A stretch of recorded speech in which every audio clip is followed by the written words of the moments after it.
Wang adalah seorang anak yang sering diolok-olok dan dijauhi oleh teman-teman sekelasnya karena belum pernah punya pacar. Tapi semuanya berubah ketika teman masa kecilnya bilang dia suka sama Wang. Tiba-tiba, semua orang yang dulu suka mengejek Wang jadi marah dan memukulinya. Mereka bahkan melempar Wang dari jembatan dan meninggalkannya begitu saja.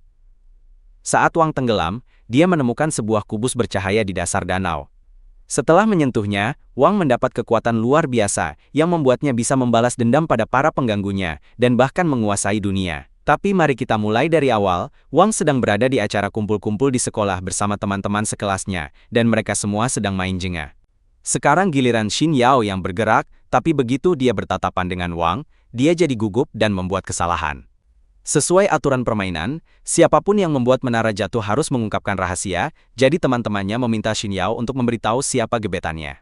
Wang langsung senyum-senyum setelah mendengar ini, jadi teman-teman sekelasnya mulai menggoda dia, karena mereka pikir tidak mungkin Xin Yao suka sama orang yang biasa-biasa aja kayak dia. Tapi yang mengejutkan semua orang, termasuk Wang, Xin Yao mengaku kalau dia beneran suka sama Wang.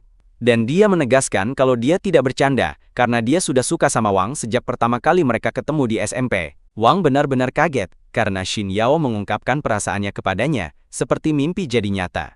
Tapi tepat setelah acara kumpul-kumpul berakhir, dia diculik dan sekarang sedang dipukuli habis-habisan di tepi sungai. Wang belum pernah bertemu orang-orang ini sebelumnya, tapi bos mereka, Sun Jun, ternyata naksir Xin Yao.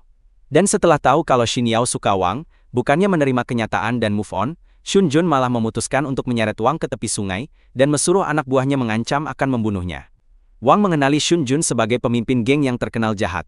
Dia juga ingat pernah mendengar bahwa Sun Jun sering mengganggu Xin Yao. Jadi dia sadar apa yang sedang terjadi di sini, tapi dia tidak bisa melakukan apa-apa menghadapi lawan sebanyak ini. Sun Jun lalu video call Xin Yao dari handphone Wang dan mesuruhnya melihat keadaan Wang yang menyedihkan. Xin Yao kaget melihat apa yang Sun Jun lakukan ke Wang, jadi Wang teriak ke Sun Jun buat tidak melibatkan Xin Yao karena dia tidak mau Xin Yao khawatir tentang dia. Tapi Sun Jun ngotot biar Xin Yao nonton Wang dipermalukan. Dia bilang ke Wang kalau dia itu pecundang total dan tidak layak buat pacaran sama orang sesempurna Xin Yao. Dia bahkan suruh Wang buat janji tidak bakal terlibat dengan Xin Yao lagi, kalau tidak Sun Jun bilang dia bakal lempar Wang ke sungai. Jadi, Wang bisa aja milih jalan gampang dengan bersumpah tidak akan ngomong lagi sama Xin Yao, tapi Wang tidak mau melakukan itu ke Xin Yao. Jadi, dia malah nunduk dan sundul kepala orang yang lagi megang dia. Harus diakui, sundulan Wang itu keren banget, tapi sayangnya, sundulan itu terlalu keras, sampai orang yang megang dia tidak sengaja lepasin Wang, dan akhirnya Wang jatuh ke sungai. Sun Jun jadi panik banget, karena sebenarnya dia tidak ada niat buat bunuh Wang, dia cuma pengen nakutin Wang, biar tidak ngerebut Xin Yao dari dia. Sun Jun teriak-teriak manggil Wang buat memastikan dia baik-baik aja, tapi tidak ada jawaban, jadi mungkin Wang udah tidak ada. Itu artinya Sun Jun baru saja melakukan pembunuhan, dan dia membiarkan Xin Yao menyaksikan semuanya.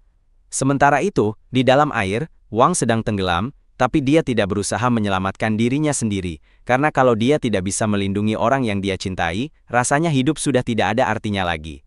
Saat hidupnya seperti film yang diputar balik di depan matanya, Wang mendapat kilas balik dari masa kecilnya. Dia baru saja kabur dari sebuah perkelahian, dan menurut standar anak SMP, itu langsung menghancurkan semua popularitas yang dulu dia miliki. Dan untuk benar-benar mempertegas keadaan, dia mendengar dua gadis berbicara tentang betapa cengengnya dia menurut mereka. Waktu berlalu, dan saat hari sekolah berakhir, semua orang pulang, tapi Wang tetap tinggal dan terus cemberut. Akhirnya, Xin Yao keluar dari gerbang, tapi dia berhenti begitu melihat Wang duduk di dekat gerbang, jadi dia bertanya ada apa. Wang tetap diam, jadi Xin Yao mengira mungkin Wang lupa bawa payung dan menawarkan untuk berbagi payung dengannya, supaya bisa pulang bareng. Wang menolak tawarannya dan bilang dia bisa pulang sendirian, tapi Xin Yao mengingatkan kalau hujannya masih turun dan dia tidak punya payung, jadi dia bakal basah kuyup. Wang sadar kalau Xin Yao benar, tapi dia bilang dia bisa tunggu di situ, sampai hujannya berhenti. Xin Yao selalu berpikir kalau Wang itu lucu banget, tapi kemudian dia melihat ada luka di lengan Wang. Jadi, dia minta Wang untuk memperlihatkannya. Awalnya, Wang tidak mau, tapi Xin Yao bilang dia cuma mau bantu mengobati lukanya. Akhirnya, Wang setuju. Dan Xin Yao pun memasangkan plester di lengannya, sambil meniupkan ciuman biar cepat sembuh. Di saat itu juga, Wang langsung membayangkan 50 tahun ke depan hidupnya bersama Xin Yao. Dia berterima kasih pada Xin Yao atas bantuannya, dan sejak saat itu, mereka berdua jadi tidak terpisahkan. Kembali ke masa sekarang, Wang terbangun di dalam air, dan dia melihat ada cahaya dari dasar sungai. Dia sudah tenggelam terlalu dalam untuk bisa kembali ke permukaan sebelum kehabisan napas, jadi dia memutuskan untuk terus turun dan melihat cahaya. Itu sebelum dia meninggal. Saat sampai di dasar, dia menemukan sebuah kubus kecil bercahaya, jadi dia mengambilnya, dan sebelum dia menyadari apa yang terjadi, kubus itu aktif dan masuk ke dalam tubuhnya. Tiba-tiba, Wang merasakan sakit yang luar biasa di seluruh tubuhnya, dan beberapa saat kemudian, dia dipindahkan keluar dari air, dan mulai melakukan perjalanan melalui lubang cacing yang membawanya ke tengah-tengah sebuah kubus. Ketika Wang bangun, dia mulai panik karena baru saja hampir tenggelam. Dia merasa lega karena masih hidup, tapi sekarang dia sama sekali tidak tahu di mana dia berada, atau bagaimana dia bisa sampai di sini. Tiba-tiba, ada sistem yang muncul di depannya dan mengumumkan bahwa Wang punya kekuatan untuk menggambar lingkaran teleportasi dengan radius 15 meter di sekelilingnya dan di dalam area itu. Dia bisa teleport ke lokasi manapun secara instan. Wang sama sekali tidak mengerti, karena dia tidak percaya kalau teleportasi itu nyata. Tapi, di saat berikutnya, dia dipindahkan ke tempat lain, tanpa bisa menolak. Dia muncul di langit di atas kanal, dan Wang mulai panik lagi, karena dia sangat tinggi di udara, dan khawatir kalau dia bisa jatuh dan celaka. Tapi sebenarnya dia mengapung jadi dia aman. Begitu dia tenang, dia melihat ke bawah dan sadar bahwa Shun Jun sedang mencari dia dengan panik di dalam air karena khawatir dia mungkin sudah membunuh Wang. Wang merasa itu agak lucu, tapi beberapa detik kemudian, dia tiba-tiba dipindahkan ke tempat baru. Shun Jun merasa ada yang baru saja melihatnya dari langit, jadi dia bertanya kepada anak buahnya apakah mereka mendengar sesuatu barusan, tapi mereka pikir mungkin Shun Jun sedang berhalusinasi, jadi dia suruh mereka untuk terus mencari Wang. Sementara itu, Wang ternyata dipindahkan ke dalam kelas kosong di sekolahnya, dan sekarang dia yakin bahwa dia memang bisa teleportasi. Dia tidak ngerti gimana bisa dapat kekuatan ini. Tiba-tiba, ada suara yang ngomong ke Wang dan bilang kalau dia baru aja aktifin kemampuan teleportasinya terus-menerus. Wang jadi panik dan khawatir kalau dia mulai gila karena dengar suara di kepalanya, tapi sistem itu bilang kalau sebenarnya dia ada di tubuh Wang, bukan di kepalanya. Itu tetap aja bikin Wang tidak nyaman, jadi dia suruh sistem itu keluar dari tubuhnya, tapi sistem itu tidak peduli, dan malah kasih tahu kalau ada seseorang yang mendekat. Ada seorang staf yang jalan ke arah kelas karena dengar suara aneh dari dalam, tapi begitu dia buka pintu, yang dia lihat cuma kelas kosong dengan genangan air di lantai. Akhirnya Wang berhasil sampai ke rumahnya, jadi dia memutuskan untuk mandi biar rileks. Setelah selesai mandi, dia mengambil handphone Nya dan ajaibnya masih berfungsi, padahal tadi ikut tercebur di dasar sungai bareng dia. Hal pertama yang dia lakukan adalah menelpon Xin Yao untuk memberitahu kalau dia baik-baik saja, dan begitu Xin Yao mengangkat telepon, dia langsung panik tanya apakah Wang baik-baik saja. Wang bilang dia baik-baik saja, tapi Xin Yao merasa Shun Jun sudah kelewatan, jadi dia bertanya pada Wang apakah mereka harus melaporkannya ke polisi. Jujur aja, Xin Yao seharusnya sudah menelpon polisi begitu lihat Wang jatuh dari jembatan, tapi Wang bilang tidak perlu. Dia berhasil kabur tanpa Shun Jun menyadarinya, jadi sekarang mungkin Shun Jun masih mencari-cari tubuh Wang di sungai, sambil khawatir soal berapa lama dia bisa masuk penjara. Pokoknya, banyak banget yang terjadi hari ini, jadi Wang bilang ke temannya untuk istirahat dulu, dan menutup telepon. Lalu, dia tiduran di kasur sambil mikir apa yang harus dia lakukan soal sistemnya, karena tidak ada yang bakal percaya sama dia kalau diceritain. Tiba-tiba, sistemnya muncul lagi, dan nanya apakah Wang sudah tenang. Wang nanya kenapa sistem itu terus ngikutin dia, tapi sistemnya ngingetin kalau sekarang dia adalah bagian dari tubuh Wang, jadi Wang tidak bisa kabur darinya. Sistem kemudian mengaktifkan kubus dan Wang tersedot ke dalamnya lagi. Sistem menjelaskan, kalau sekarang sudah terhubung dengan tubuh Wang, jadi dengan kata lain, Wang terjebak dengannya selamanya. Itu membuat Wang jadi pengguna dari sistem universal kubus Horadric, dan secara tidak langsung, menjadi penguasanya. Wang masih belum sepenuhnya paham, jadi dia tanya ke sistem di mana dia sekarang, dan sistem menjelaskan bahwa ini adalah ruang makro di dalam kubus, dan meskipun kubusnya cuma sebesar 3 cm kubik, di dalamnya ada banyak ruang. Wang tahu sistem ini jujur, jadi dia tanya kenapa sistem ini repot-repot membantu orang seperti dia. Sistem bilang ke Wang kalau sistem itu mau bantu mewujudkan mimpinya, dan mimpi itu adalah jadi raja dunia. Wang coba latihan teleportasi dengan sistem, tapi energinya cepat habis, jadi dia hampir jatuh dari tepi gedung. Sistem kasih tahu kalau cadangan energinya hampir habis, jadi dia harus batasi teleportasi cuma sekali dalam semenit. Wang putuskan buat istirahat dulu dari latihan teleportasi, karena bahaya kalau kehabisan energi waktu lagi di udara tinggi. Sistem bilang ada cara yang lebih aman buat latihan, karena secara teori, dia harusnya bisa pakai kekuatannya, buat lihat semuanya dalam jarak 15 meter. Wang memutuskan untuk mencobanya, dan dengan kekuatan barunya dia bisa melihat kamarnya sendiri, sepasang orang di tempat tidur, dan salah satu tetangganya saat dia sedang di bak mandi. Ini terasa salah, Jadi Wang berhenti menggunakan kekuatannya di gedung apartemennya, dan mencoba memindai kebun sebagai gantinya, tapi dia jadi ketakutan ketika seekor kucing menatapnya langsung. Wang akhirnya jatuh berlutut, jadi sistem memperingatkannya, bahwa jika dia terus menggunakan teleportasi dan kemampuan sensornya, dia akan kehabisan energi. Untuk seorang pemula, Wang cukup bagus dalam mengontrol kekuatannya, tapi tubuhnya belum terbiasa menghabiskan banyak energi, jadi dia akhirnya pingsan. Beberapa jam kemudian, Wang terbangun di tempat tidurnya. Dia sadar kalau mungkin tadi malam dia terlalu berlebihan saat latihan, jadi mulai sekarang dia bakal lebih hati-hati. Sistem membawanya kembali ke kamar setelah dia pingsan, karena dia butuh banyak istirahat. Wang tiba-tiba sadar kalau dia tidak bisa lagi dengar suara sistem di kepalanya, dan bertanya apa yang terjadi. Sistem menjelaskan kalau tetap terhubung dengan tubuh Wang itu butuh energi, dan dia tidak bisa biarin Wang kehabisan energi, karena dia juga bakal hilang. Itu masuk akal buat Wang, tapi dia masih sulit percaya kalau sekarang dia punya kekuatan super. Dia mencoba mencari informasi tentang kubus di internet, tapi sayangnya, tidak ada orang Indonesia yang membuat tutorial tentang ini, jadi dia harus mencari tahu sendiri. Tiba-tiba, dia mendapat pesan dari Xin Yao yang mengajaknya makan siang besok. Wang awalnya senang, tapi kemudian dia ingat apa yang Shun Jun lakukan padanya, dan dia bersumpah akan membuat Shun Jun menyesal, tapi bukan sekarang karena dia masih cepat kehabisan energi. Dia bertanya kepada sistem apakah ada cara untuk meningkatkan kekuatannya, dan sistem memberitahunya bahwa ada fungsi upgrade otomatis bawaan, jadi dengan menyerap permata energi, Wang bisa jadi lebih kuat. Wang jadi semangat, dan nanya jenis batu apa yang dia butuhin buat upgrade, jadi sistem bilang dia bisa pakai batu-batu. Secara teori, batu sembarang pun bisa punya energi di dalamnya, tapi dia bakal lebih beruntung pakai batu kayak berharga di rak atau cincin berlian ibunya yang tidak ternilai. Wang tidak sanggup pakai batu-batu mahal buat sistem, tapi sistem bilang dia tidak perlu khawatir karena batu-batu itu tidak punya cukup energi. Tapi sistem berhasil menemukan permata di luar yang cukup kuat buat kasih upgrade yang oke buat Wang. Wang bertanya di mana tempatnya, dan sistem memberitahunya kalau itu ada di bawah taman. Jadi, tanpa membuang waktu, Wang langsung teleport ke bawah dengan skop di tangan. Lalu, dia bertanya di mana sebaiknya mulai menggali, tapi sistem menyarankan dia untuk mencoba menemukannya sendiri dengan kemampuan merasa ruangnya. Layak dicoba, jadi Wang menutup matanya dan mulai merasakan area sekitarnya. Akhirnya, dia merasakan sesuatu di dekat pohon itu, jadi dia berjalan ke sana dan menggali. Dia merasa sulit percaya kalau batu ini benar-benar punya kekuatan di dalamnya, karena terlihat seperti kerikil oranye biasa, tapi sistem meyakinkannya bahwa batu itu bisa dipakai untuk peningkatannya. Wang bertanya apa yang harus dia lakukan selanjutnya, lalu sistem memberitahunya untuk memasukkan permata ke dalam kubus dalamnya. Wang masuk ke ruang kubus dan menempelkan batu itu ke dinding, dan beberapa detik kemudian, batu itu terserap. Dia terkejut bahwa itu benar-benar berhasil, dan dia mulai merasakan kekuatan mengalir ke tubuhnya. Sistem menjelaskan bahwa kekuatan batu itu telah meningkatkan kekuatan Wang sebanyak 2 poin, dan ketahanannya sebanyak 1 poin. Kalau dia terus menyerap batu kekuatan, dia bisa meningkatkan kemampuan bertarungnya dengan besar.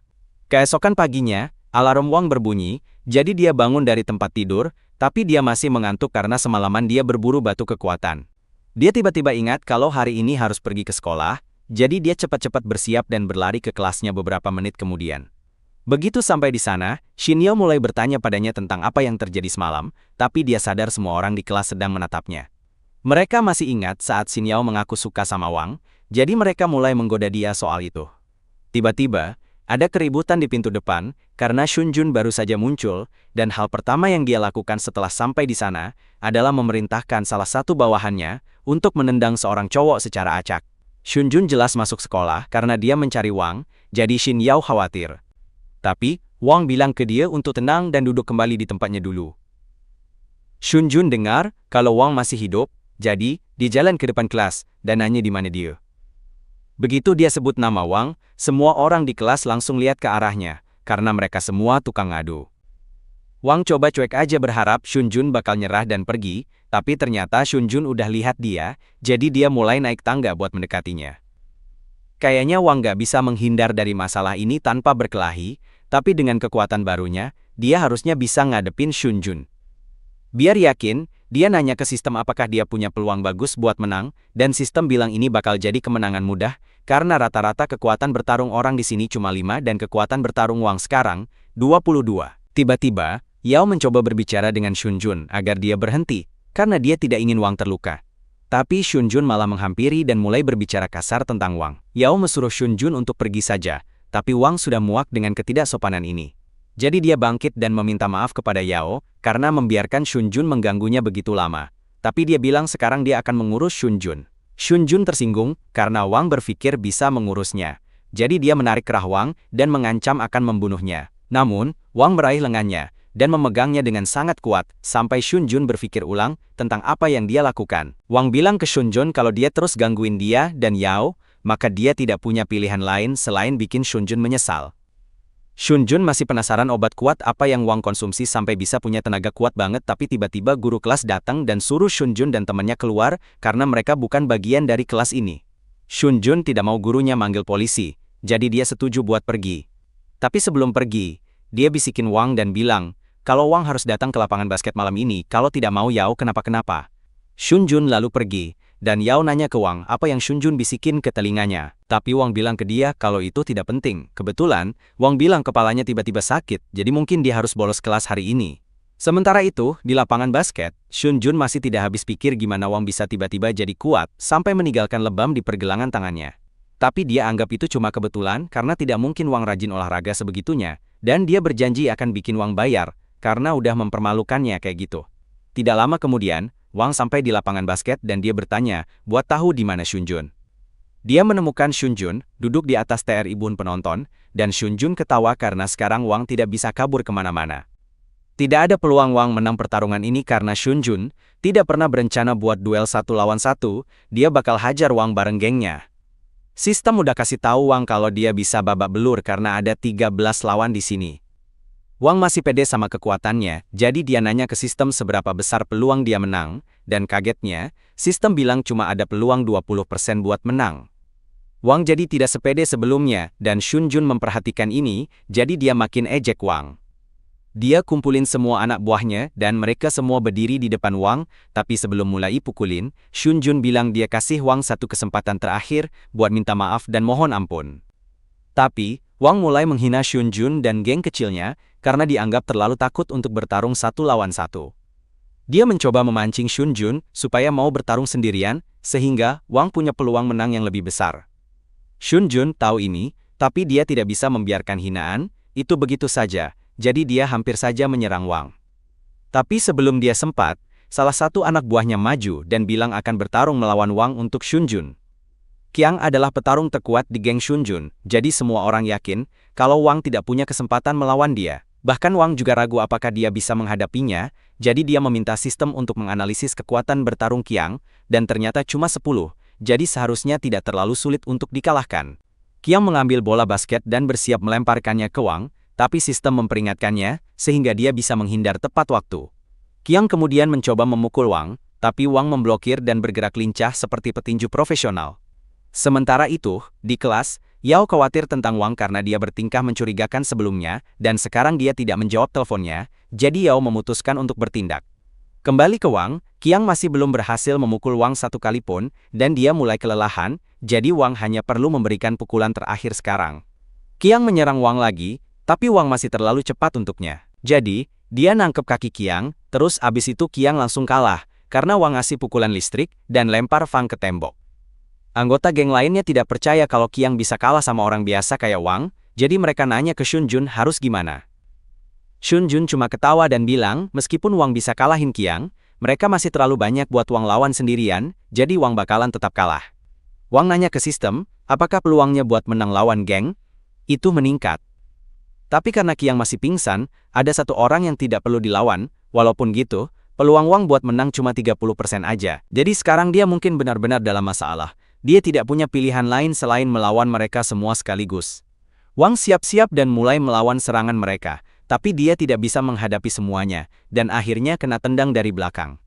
Wang merasa tersinggung dengan tendangan itu, jadi dia berbalik dan dengan satu tendangan, dia menghancurkan masa depan orang itu.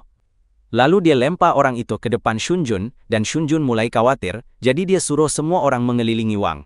Wang tidak boleh sampai terpojok, jadi dia lompat ke kursi penonton, dan mulai lari untuk bikin jarak. Setelah itu, dia lompat turun, dan menyapu kaki satu orang. Tapi di saat yang sama, dia ditangkap dari belakang. Dia berusaha melepaskan diri dari pria itu, tapi sebelum dia sadar, dia kena tendangan di perut dan jatuh ke tanah. Tendangan itu sakit banget, tapi Wang tidak mau kejadian ini terulang lagi, jadi dia bersiap untuk menghadapi mereka semua sekaligus. Awalnya dia kewalahan dengan serangan mereka yang terus-menerus, tapi kali ini, dia bisa merasakan serangan mendadak. Itu datang, jadi dia menghindarinya dan menangkap kaki pria yang menendangnya tadi. Lalu dia mengayunkan pria itu, dan melemparkannya langsung ke wajah Shunjun, dan Shunjun mulai sadar betapa menakutkannya kekuatan Wang. Wang kemudian mulai berjalan mendekati Shunjun, tapi sistem memperingatkannya bahwa dia perlu istirahat karena energinya hampir habis. Dalam kondisi saat ini, tidak mungkin dia bisa ngalahin Shunjun dalam pertarungan. Tapi meskipun cuma gertakan, Wang tetap pengen nakut-nakutin Shunjun biar dia tidak bikin masalah lagi buat Yao. Pas banget, bos geng Kota Selatan muncul, dan dia datang buat ledek Shunjun dan geng Kota Utara karena kalah sama satu orang aja. Dia bilang ke Shunjun kalau dia tidak bisa kalahin satu orang, maka dia tidak layak jadi bos geng Kota Utara, jadi mendingan menyerah aja. Tapi Wang langsung memotong omongannya. Dia bisa ngerasain kalau ada masalah lama antara geng Kota Utara dan geng Kota Selatan. Itu tidak ada hubungannya sama dia, jadi dia tidak mau terlibat. Tapi anehnya, walaupun Huan belum pernah ketemu Wang sebelumnya dan tidak tahu kenapa dia berantem sama Shunjun, dia malah mutusin buat suruh anak buahnya buat mukulin Wang, cuma buat nunjukin sesuatu. Sistemnya kasih tahu Wang kalau dia tidak bakal bisa melawan mereka dalam pertarungan langsung dengan energi yang dia punya sekarang, jadi Wang harus lari untuk menyelamatkan diri. Wang minta sistem buat teleportasi dia, tapi karena energinya lagi rendah, dia harus tunggu sampai waktunya bisa teleport lagi, jadi dia terus lari sampai tiba di samping tangga. Akhirnya, waktunya sudah siap, jadi dia bisa teleport lagi, dan hal pertama yang dia lakukan adalah matiin semua lampu. Sementara semua orang kebingungan dalam gelap, Wang tiba-tiba muncul di belakang mereka. Setelah menatap Huan langsung di wajah, Wang langsung membantingnya ke tanah. Dia kemudian mengalahkan setiap anggota geng Huan, jadi ketika lampu dinyalakan kembali, Wang adalah satu-satunya yang masih berdiri.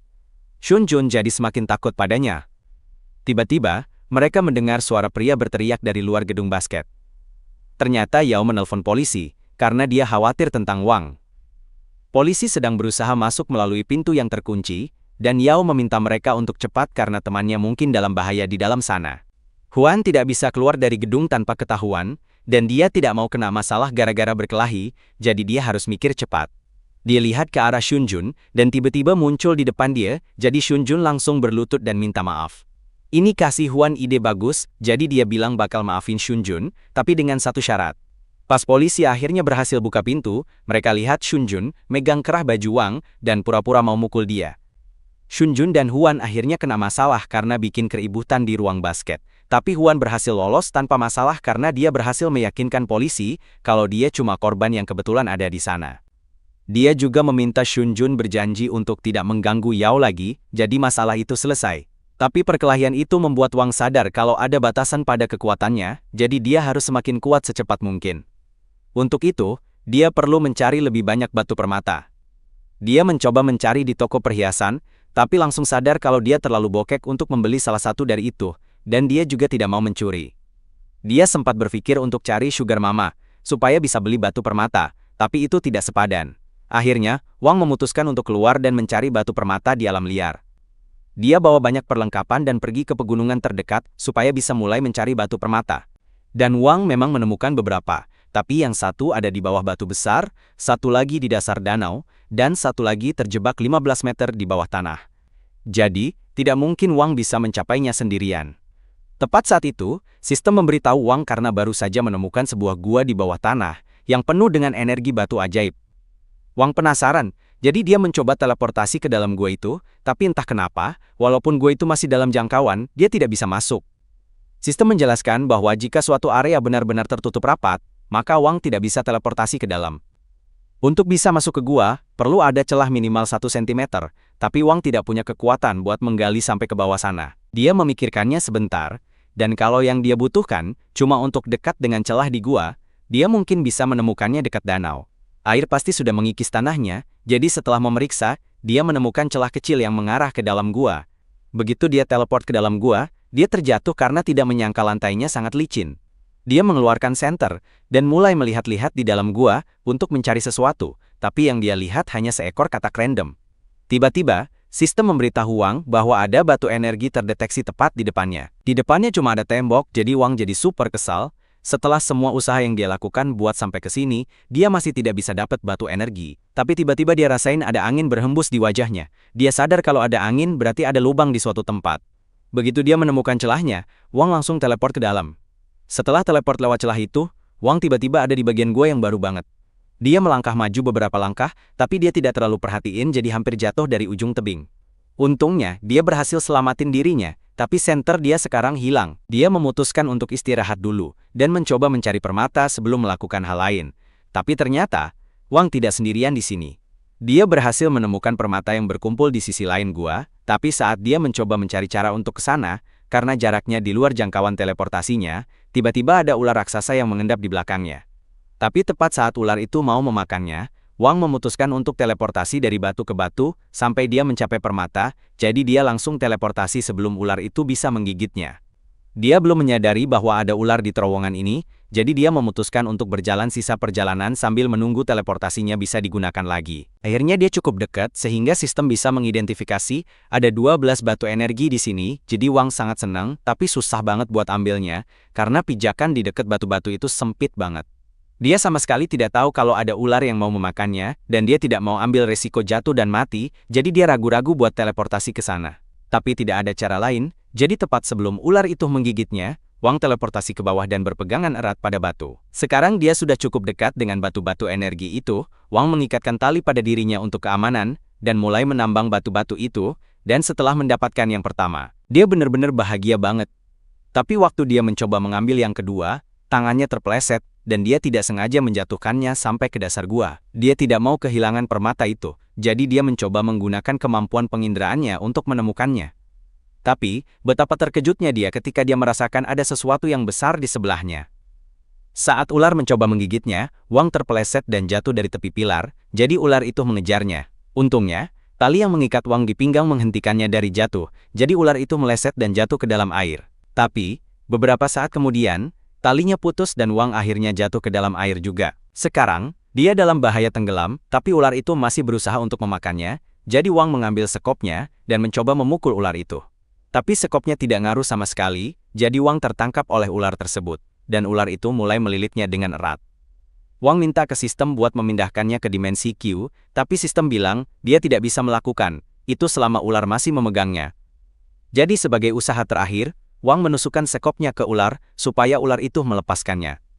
Ular itu melepaskannya, tapi Wang udah pingsan, karena kekurangan udara, jadi sistem otomatis memindahkannya ke dimensi Q. Begitu Wang sadar kembali, dia bilang ke sistem kalau dia mau menggabungkan semua permata yang baru saja dia kumpulkan. Itu memang bisa dilakukan, tapi sistem bilang ke Wang, kalau ada cara yang lebih bagus. Saat ini, dia punya 11 permata kekuatan dasar, tapi permata-permata itu bisa diubah jadi satu permata kekuatan canggih, yang pastinya bakal kasih dia lebih banyak kekuatan. Wang jelas pengen punya permata canggih, itu, tapi sistem bilang kalau perlu waktu 4 hari buat mengubah permata-permata itu jadi satu permata canggih. Masalahnya mereka tidak punya waktu sebanyak itu. Jadi, sistem kasih saran ke Wang supaya dia bisa mengubah 9 permata jadi permata canggih, dan pakai 2 permata lainnya sekarang juga, supaya dia bisa melawan ular. Begitu selesai menyerap 2 permata dasar, Wang langsung teleport kembali ke tempat kubus dan ular itu langsung menyerangnya lagi. Tapi, kali ini Wang dengan mudah menangkis serangan ular dan membunuhnya seketika. Wang sebenarnya kecewa karena pertarungannya terlalu mudah, padahal dia berharap ada tantangan lebih. Tapi dia tetap bersyukur atas kemenangan mudah. Itu. Dia berjalan ke air untuk melihat bangkai ular. Tapi yang mengejutkan, dia menemukan permata kekuatan lain di sana dan yang ini kelihatannya cantik sekali, jadi Wang punya ide bagus untuk menggunakannya. Sementara itu, Xun Jun dan Huan bertemu di sebuah klub, dan Huan sepertinya sangat ingin balas dendam ke Wang. Huan ingin membalas dendam pada Wang, tapi Xun Jun merasa itu tidak sebanding, karena mereka tidak akan bisa ngalahin Wang. Bahkan dengan gabungan geng mereka, Wang tetap bisa mengalahkan mereka dengan mudah, tapi Huan punya rencana. Dia bilang ke Xun Jun kalau Luo sudah balik ke kota, dan begitu Xun Jun dengar nama itu, dia langsung ketakutan. Dia marah ke Huan karena itu sama aja dengan cari mati, kalau sampai berani minta bantuan Luo, tapi Huan tidak sebodoh itu. Meskipun begitu, dia cukup nekat untuk berpikir bisa memanfaatkan Luo untuk menghabisi Wang buat mereka. Dia ingetin Xun Jun bahwa alasan Luo pergi dari kota 2 tahun lalu adalah karena dia kalah berantem sama orang yang lebih kuat dari dia. Ada seorang pria bernama Sigukin. Xun Jun tidak terlalu tahu banyak tentang Sigukin, tapi dia ingat kalau Sigukin ada hubungannya dengan Xin Yao. Nah, Xin Yao lagi belajar di perpustakaan ketika tiba-tiba ponselnya berdering. Begitu dia angkat, cowok di ujung sana memperingatkan dia kalau ada seseorang yang datang mencarinya. Tiba-tiba, Xin Yao dikelilingi oleh 4 pria berpakaian jas dan sepertinya mereka tidak di situ buat ngasih permen, Jadi Xin Yao langsung berdiri dan lari ke pintu. Tapi ada agen yang menghalangi jalannya, jadi dia terpaksa lari melewati koridor. Akhirnya, dia menemukan lemari, jadi dia buru-buru buka pintu dan mengunci dirinya di dalam untuk menghindari para agen. Sekarang dia tidak punya tempat untuk pergi. Agen-agen mulai mencoba mendobrak pintu, dan Xin Yao ketakutan banget. Tapi pas semuanya kelihatan tidak ada harapan, pria yang menelpon untuk memperingatkannya bilang untuk berbalik. Di belakangnya, ada gumpalan energi kuning melayang, dan dari situ, sebuah tangan menjulur untuk meraihnya. Jadi Xin Yao menutup matanya dan menunggu apa yang bakal terjadi. Ketika para agen berhasil mendobrak pintu, Xin Yao sudah lama pergi. Dia dibawa oleh Shi Guqin, dan dia yang menelpon untuk memperingatkannya tentang para agen. Jadi sekarang dia coba membawa Xin Yao sejauh mungkin dari mereka, menggunakan segala cara yang bisa dia pikirkan. Tapi para agen punya senjata rahasia untuk menghadapi parkur Shi Guqin, yaitu pistol. Shi Guqin tertembak saat di udara, dan walaupun tidak terlalu terluka, dia tidak bisa kabur dari para agen begitu saja. Jadi, dia menurunkan Xin Yao, dan membuat penghalang untuk melindunginya sambil bersiap untuk bertarung. Shi Guqin melompat dari tebing, dan begitu mendarat, dia langsung meninju salah satu agen, hingga membuatnya pusing 7 keliling. Agen lain berlari mendekatinya untuk menyerang, jadi Shi Guqin meninjunya sambil melawan 2 agen lainnya. Akhirnya, salah satu dari mereka berhasil menjegal Shi Guqin, dan sekarang setelah menangkapnya, dia menyeret Shi Guqin ke udara. Setelah bertarung sebentar di udara, pria itu berhasil membanting Shi Guqin ke sebuah gedung dengan bantuan 3 temannya. Tapi begitu debunya hilang, ketiga temannya sudah KO. Shi Guqin, di sisi lain baik-baik saja, tapi aku yakin setidaknya ada 10 orang tak bersalah yang meninggal di gedung itu. Shi Guqin masih menghadapi seorang agen, jadi dia keluar dari gedung sambil melepas jaketnya, karena situasinya akan jadi serius. Agen itu sudah bosan membuang waktu, jadi dia memutuskan untuk habis-habisan dan mengangkat gedung kedua untuk dilemparkan sebagai proyektil. Orang-orang di gedung itu mungkin berharap tadi tidak masuk kerja, tapi mereka tidak bisa berbuat apa-apa saat agen itu melemparkan gedung ke arah Shi Guqin. Tanpa berkeringat sedikit pun, Shi Guqin menangkap gedung dengan kekuatannya, memecahkannya menjadi bagian-bagian, dan melemparkannya kembali ke agen itu. Agen mencoba melindungi diri, tapi Shi Guqin dengan mudah memampatkan semua blok itu, sampai terjadi ledakan besar yang membuat Shi Guqin dan agen terlempar ke versi dunia yang terbalik. Shi Guqin kesal karena semuanya jadi begini, karena bakal merepotkan banget buat dia, dan dia masih harus berurusan dengan agen dulu. Agen mengeluarkan pistolnya dan mengarahkannya ke Shi Guqin. Aku tidak ngerti apa yang dia pikirkan, pistol akan berguna melawan Shi Guqin yang baru saja menangkap gedung, tapi semuanya tidak ada artinya karena pistol itu tidak berfungsi di dimensi ini, dan Shi Guqin juga kehabisan waktu. Energi kuning mulai mengelilingi Shi Guqin, dan saat itu terjadi, agen terlempar ke belakang ke dalam air. Waktu kemudian mulai mundur, dan Shi Guqin berharap semuanya bisa berjalan berbeda di waktu berikutnya. Akhirnya, semuanya kembali normal, dan Xin Yao terbangun kembali di mejanya di perpustakaan. Dia tidak ingat apa yang baru saja terjadi, dan dia melihat Wang muda berdiri di sebelahnya meminta bantuan, karena dia tidak mengerti PR matematikanya. Kembali ke masa sekarang, Huan terus berbicara tentang rencananya. Luo punya masalah besar dengan Shi Guqin, jadi jika mereka memainkan kartu mereka dengan benar, mereka mungkin bisa memaksa Huan untuk bertarung dengan Luo dengan menggunakan Xin Yao sebagai umpan. Besoknya, Wang seharusnya ketemu Yao buat ngedate, tapi dia telat. Dan pas Wang coba telepon, Yao tidak angkat. Wang merasa aneh karena biasanya Yao tidak pernah tidak jawab telepon dari dia, tapi mungkin aja Yao lagi sibuk, jadi Wang memutuskan buat nunggu sedikit lebih lama. Tapi akhirnya, dia dengar ada yang ngomong tentang kejadian di kompleks apartemen tempat Yao tinggal, dan Wang langsung punya firasat buruk tentang ini, jadi dia buru-buru lari buat lihat keadaan Yao. Tapi sayangnya, pas dia sampai, dia lihat banyak mobil polisi, dan ibu Yao lagi nangis karena Yao diculik. Polisi bilang mereka bakal selidiki buat cari Yao. Tapi Wang tidak mau nunggu lama-lama, jadi dia harus cari tahu siapa di balik semua ini. Pas lagi mikir gitu, Wang lihat Shunjun jalan di kerumunan dekat situ, dan dia langsung curiga kalau Shunjun pasti ada kaitannya. Jadi, tidak lama kemudian, Wang memojokkan dia di gang gelap dan minta penjelasan. Awalnya, Shunjun pura-pura bego dan kayak tidak tahu apa-apa, tapi terus Wang pokol dinding dan ancam Shunjun kalau kepala dia bakal kena hal yang sama kalau tidak segera cerita. Shunjun langsung ngaku dan ngasih tahu Wang semua rencana yang dibuat sama Huan. Sementara itu, Huan sedang menyesali keberadaan sel-sel otaknya yang bodoh, yang membuatnya berpikir bahwa ini adalah rencana yang bagus. Luo sudah tahu bahwa Huan berusaha memanfaatkannya dan dia benci dimanipulasi, tapi dia juga benci Shigukin, jadi kalau rencana Huan bisa membuat Shigukin muncul, dia akan ikut main. Tapi itu tidak berarti dia sudah memaafkan Huan, jadi saat ini Luo sedang main golf dengan mulut Huan. Xin Yao sedang terikat di sudut ruangan dan dia ketakutan setelah melihat apa yang baru saja dilakukan Luo pada Huan, jadi dia mencoba menghindari kontak mata. Tapi kemudian Luo berjalan langsung ke arahnya. Dia bilang dia mau nanya beberapa pertanyaan ke dia, dan dia harus jujur, karena dia tidak segan-segan bikin wajahnya babak belur kayak yang dia lakukan sama Huan. Dia tanya apa hubungannya sama Shigukin. Tapi Yao benar-benar tidak pernah dengar nama orang itu sebelumnya. Luo tidak percaya karena mereka punya catatan kalau Shigukin pernah mempertaruhkan nyawanya melawan orang-orang hebat, cuma buat nyelamatin dia, jadi tidak mungkin Yao tidak tahu siapa dia.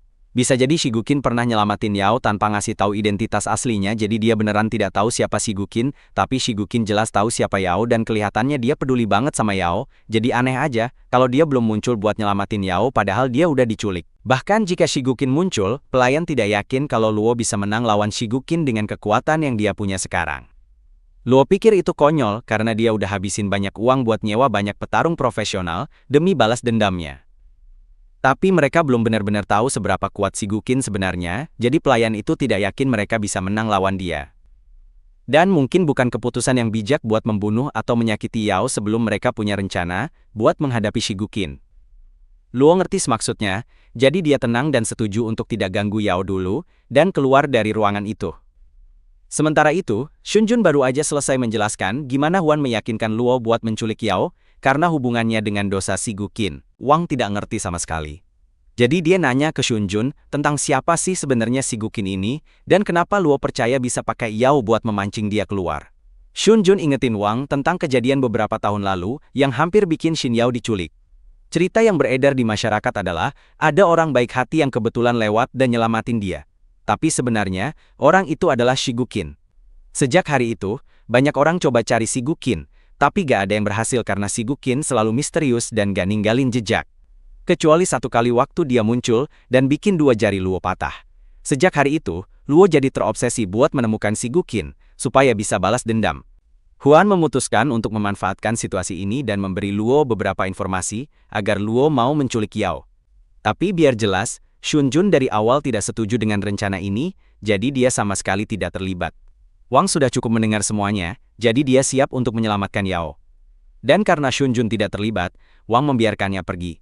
Akhirnya, Wang tiba di lokasi konstruksi tempat Yao ditahan, tapi saat mendekat, sistem memperingatkannya bahwa ada 7 ahli bela diri yang tangguh di sana. Wang sadar ini bisa jadi masalah, jadi dia bertanya ke sistem apakah pemrosesan permata energi itu sudah selesai. Tapi masih butuh waktu 30 menit lagi untuk menyelesaikan prosesnya. Sekarang, Wang bisa saja menunggu sampai dia mendapatkan tambahan kekuatannya, tapi dia tidak tahu apakah Yao aman, jadi dia tidak bisa buang-buang waktu. Saat dia berjalan menuju bangunan itu, Luo dan timnya melihatnya, dan walaupun Wang bukan Shigukin, Luo berpikir akan seru untuk mengganggunya, jadi dia suruh para ahli bela dirinya untuk menghadapi Wang. Tapi mereka cuma bisa melawannya satu persatu, karena menyerangnya sekaligus tidak akan seru buat ditonton. Wang berjalan ke gerbang depan, dan dia hampir memecahkan gembok untuk masuk, tapi dia dihentikan oleh seorang ahli bela diri, bernama Pablo. Dia memberitahu Wang bahwa kunci tersebut diperkuat dengan penghalang supernatural, jadi jika dia mencoba membukanya dengan paksa, dia akan mendapat serangan balik yang parah dan mati. Dalam situasi itu, Wang meminta kunci untuk membuka kunci tersebut, tapi Pablo tidak bisa memberikannya.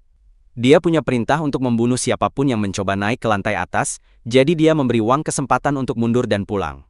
Namun, Wang tidak berniat meninggalkan Yao, dan jika Pablo mencoba menghalanginya, maka Wang harus mengalahkannya. Menurut sistem, tingkat kekuatan Pablo adalah 52, sedangkan tingkat kekuatan Wang masih 50. Jadi, dia dalam posisi yang sangat tidak menguntungkan di sini. Pablo melayangkan pukulan pertama, dan kelihatannya itu bisa mematikan, tapi Wang berhasil menghindar tepat waktu dan menendang wajahnya. Sayangnya, tendangannya tidak bikin Pablo sakit sama sekali.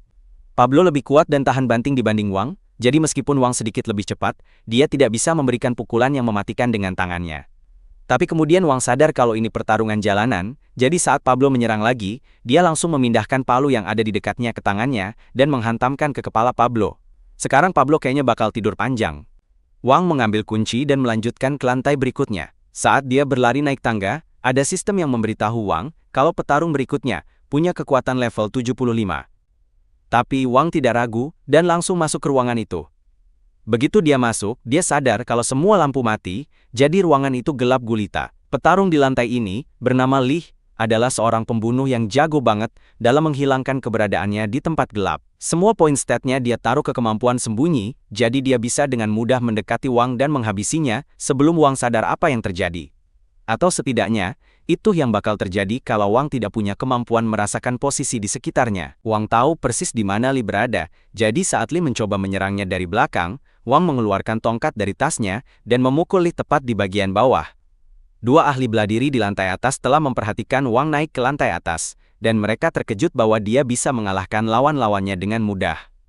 Tapi lawan Wang berikutnya adalah Beowulf, dan orang itu tidak berpikir Wang punya kesempatan menang. Dia memprediksi bahwa Beowulf hanya butuh beberapa detik untuk mengalahkan Wang, tapi kalau Wang berhasil menang secara ajaib, dia harus menghadapi mereka berdua, dan si cewek sangat bersemangat menunggu itu terjadi. Wang akhirnya berhasil naik ke lantai berikutnya, dan di sana ada Beowulf berdiri membelakanginya. Beowulf mau kasih pidato tentang betapa hebatnya Wang bisa sampai sejauh ini, tapi Wang langsung skip adegannya dan coba hajar dia pakai tongkat. Tapi, Beowulf berhasil menangkap tongkat itu dan membanting Wang ke tanah. Bantingan itu bikin Wang sesak napas, jadi dia tahu kalau dia tidak ada harapan lawan Beowulf dalam keadaan seperti ini. Tapi untungnya, sistem kasih tahu kalau permata energinya hampir siap, jadi dia cuma perlu bertahan selama 1 menit, biar bisa dapat tambahan kekuatan. Ternyata lebih susah dari yang Wang kira, karena Beowulf lagi menyerang Wang dengan combo-combo, dan Wang tidak bisa berbuat banyak. Wang coba tendang Beowulf, tapi ternyata itu kesalahan karena Beowulf tangkap kakinya, lalu mematahkan tangannya, dan memukulnya hingga Wang terlempar menembus pilar. Wang hampir aja kalah, tapi untungnya 1 menit udah lewat, jadi sistem mulai mengaktifkan kekuatan permata energi. Ini bikin tubuh Wang sembuh, dan semua kemampuannya jadi lebih kuat, jadi dia siap buat lanjut berantem lagi, tapi kali ini situasinya lebih menguntungkan dia. Wang udah siap berdiri lagi, dan Beowulf pun bersiap buat ronde berikutnya. Dengan sekali pukulan, Wang membuatnya terlempar ke seberang ruangan. Pukulan itu membuat Beowulf mempertanyakan semua yang telah IE usahakan karena dia tidak percaya seorang pejuang tingkat C seperti dirinya bisa kalah dari anak random, tapi anak random itu melanjutkan dengan serangan Black Flash dan membuatnya terlempar menembus dinding. Luo sudah menyaksikan semuanya lewat kamera dan dia marah banget karena para ahli bela diri yang dia bayar mahal kalah dari seorang anak yang bahkan belum pernah dia dengar. Mungkin lebih baik kalau mereka menyerang Wang bersamaan, tapi pelayan meyakinkannya bahwa 2 ahli bela diri berikutnya pasti bisa mengalahkannya. Mereka berasal dari aliansi seni bela diri sejuta, dan bisa dibilang mereka adalah profesional sejati. Million Stone adalah kekuatan yang sangat kuat, tapi gadis itu bahkan lebih menakutkan darinya. Sejak dia tiba di sini, dia memakai gelang pembatas untuk menahan kekuatannya, dan kalau gelang itu dilepas, tidak ada yang tahu seberapa besar kehancuran yang bisa dia buat. Sekarang Wang sedang menaiki tangga untuk ke lantai berikutnya, tapi sistem memperingatkannya bahwa detak jantungnya melonjak, dan dia mengalami stres psikologis yang parah. Wang sadar akan hal ini, dan dia merasa tegang karena bisa merasakan aura menakutkan yang datang dari orang-orang di lantai atas. Tapi bagaimana dia akhirnya sampai di lantai paling atas, dan begitu dia buka pintunya, dia lihat ada 2 ahli bela diri yang nungguin dia sebagai lawan berikutnya. Cewek namanya Kui dengan ceria sambut Wang, dan sebelum Wang sempat mikir apa yang lagi terjadi, dia langsung keluarkan termometer inframerah khusus dan lari ke arahnya. Wang yang kebingungan membiarkan dia mengarahkan alat itu ke jantungnya, dan alat itu menunjukkan angka 0 untuk kemampuan supernatural. Kui kaget lihat kalau Wang ternyata bukan manusia super meskipun udah kalahin beberapa lawan yang kuat, dan partnernya, Stone, juga selesai menganalisis dari sisi dia. Dia bilang, Wang bukanlah seorang kultivator juga, karena dia tidak punya energi dalam atau latihan bela diri. Si Stone bilang, mungkin dia pakai teknik khusus kayak body refining yang bikin dia kuat fisiknya aja. Kui seneng banget denger ini. Dia mulai beraksi di depan Wang, mikir bakal jadi lebih kuat setelah serap kekuatannya. Tapi Wang malah bingung, tidak ngerti mereka ngomongin apa. Terus Kui tiba-tiba inget, mamanya ajarin dia lebih baik dari ini, jadi dia berhenti bahagia dan kenalan sama Wang. Si bodoh itu malah salaman sama dia tanpa curiga sama sekali. Terus tiba-tiba Kui nanya gimana kabarnya, dan langsung pukul mukanya. Wang jadi marah karena kena jebakan, terus dia balas mukul Kui dengan uppercut. Tapi sayangnya buat Wang, Kui ternyata suka banget dipukul. Dia malah serap energi dari pukulan Wang dan jadi malu-malu kucing karena energi Wang tuh kayak batu berlian yang baru diambil dari tambang, murni banget. Wang jadi sadar kalau Kui ini ternyata aneh banget. Dia lepasin tangan Kui, tapi Kui malah mau lebih, dan mulai mukul-mukul Wang, tapi pukulannya Kui tidak bikin Wang kesakitan. Tapi dia jadi marah dan berusaha menghentikannya, jadi dia menendangnya dengan kekuatan penuh dan suruh dia buat serius.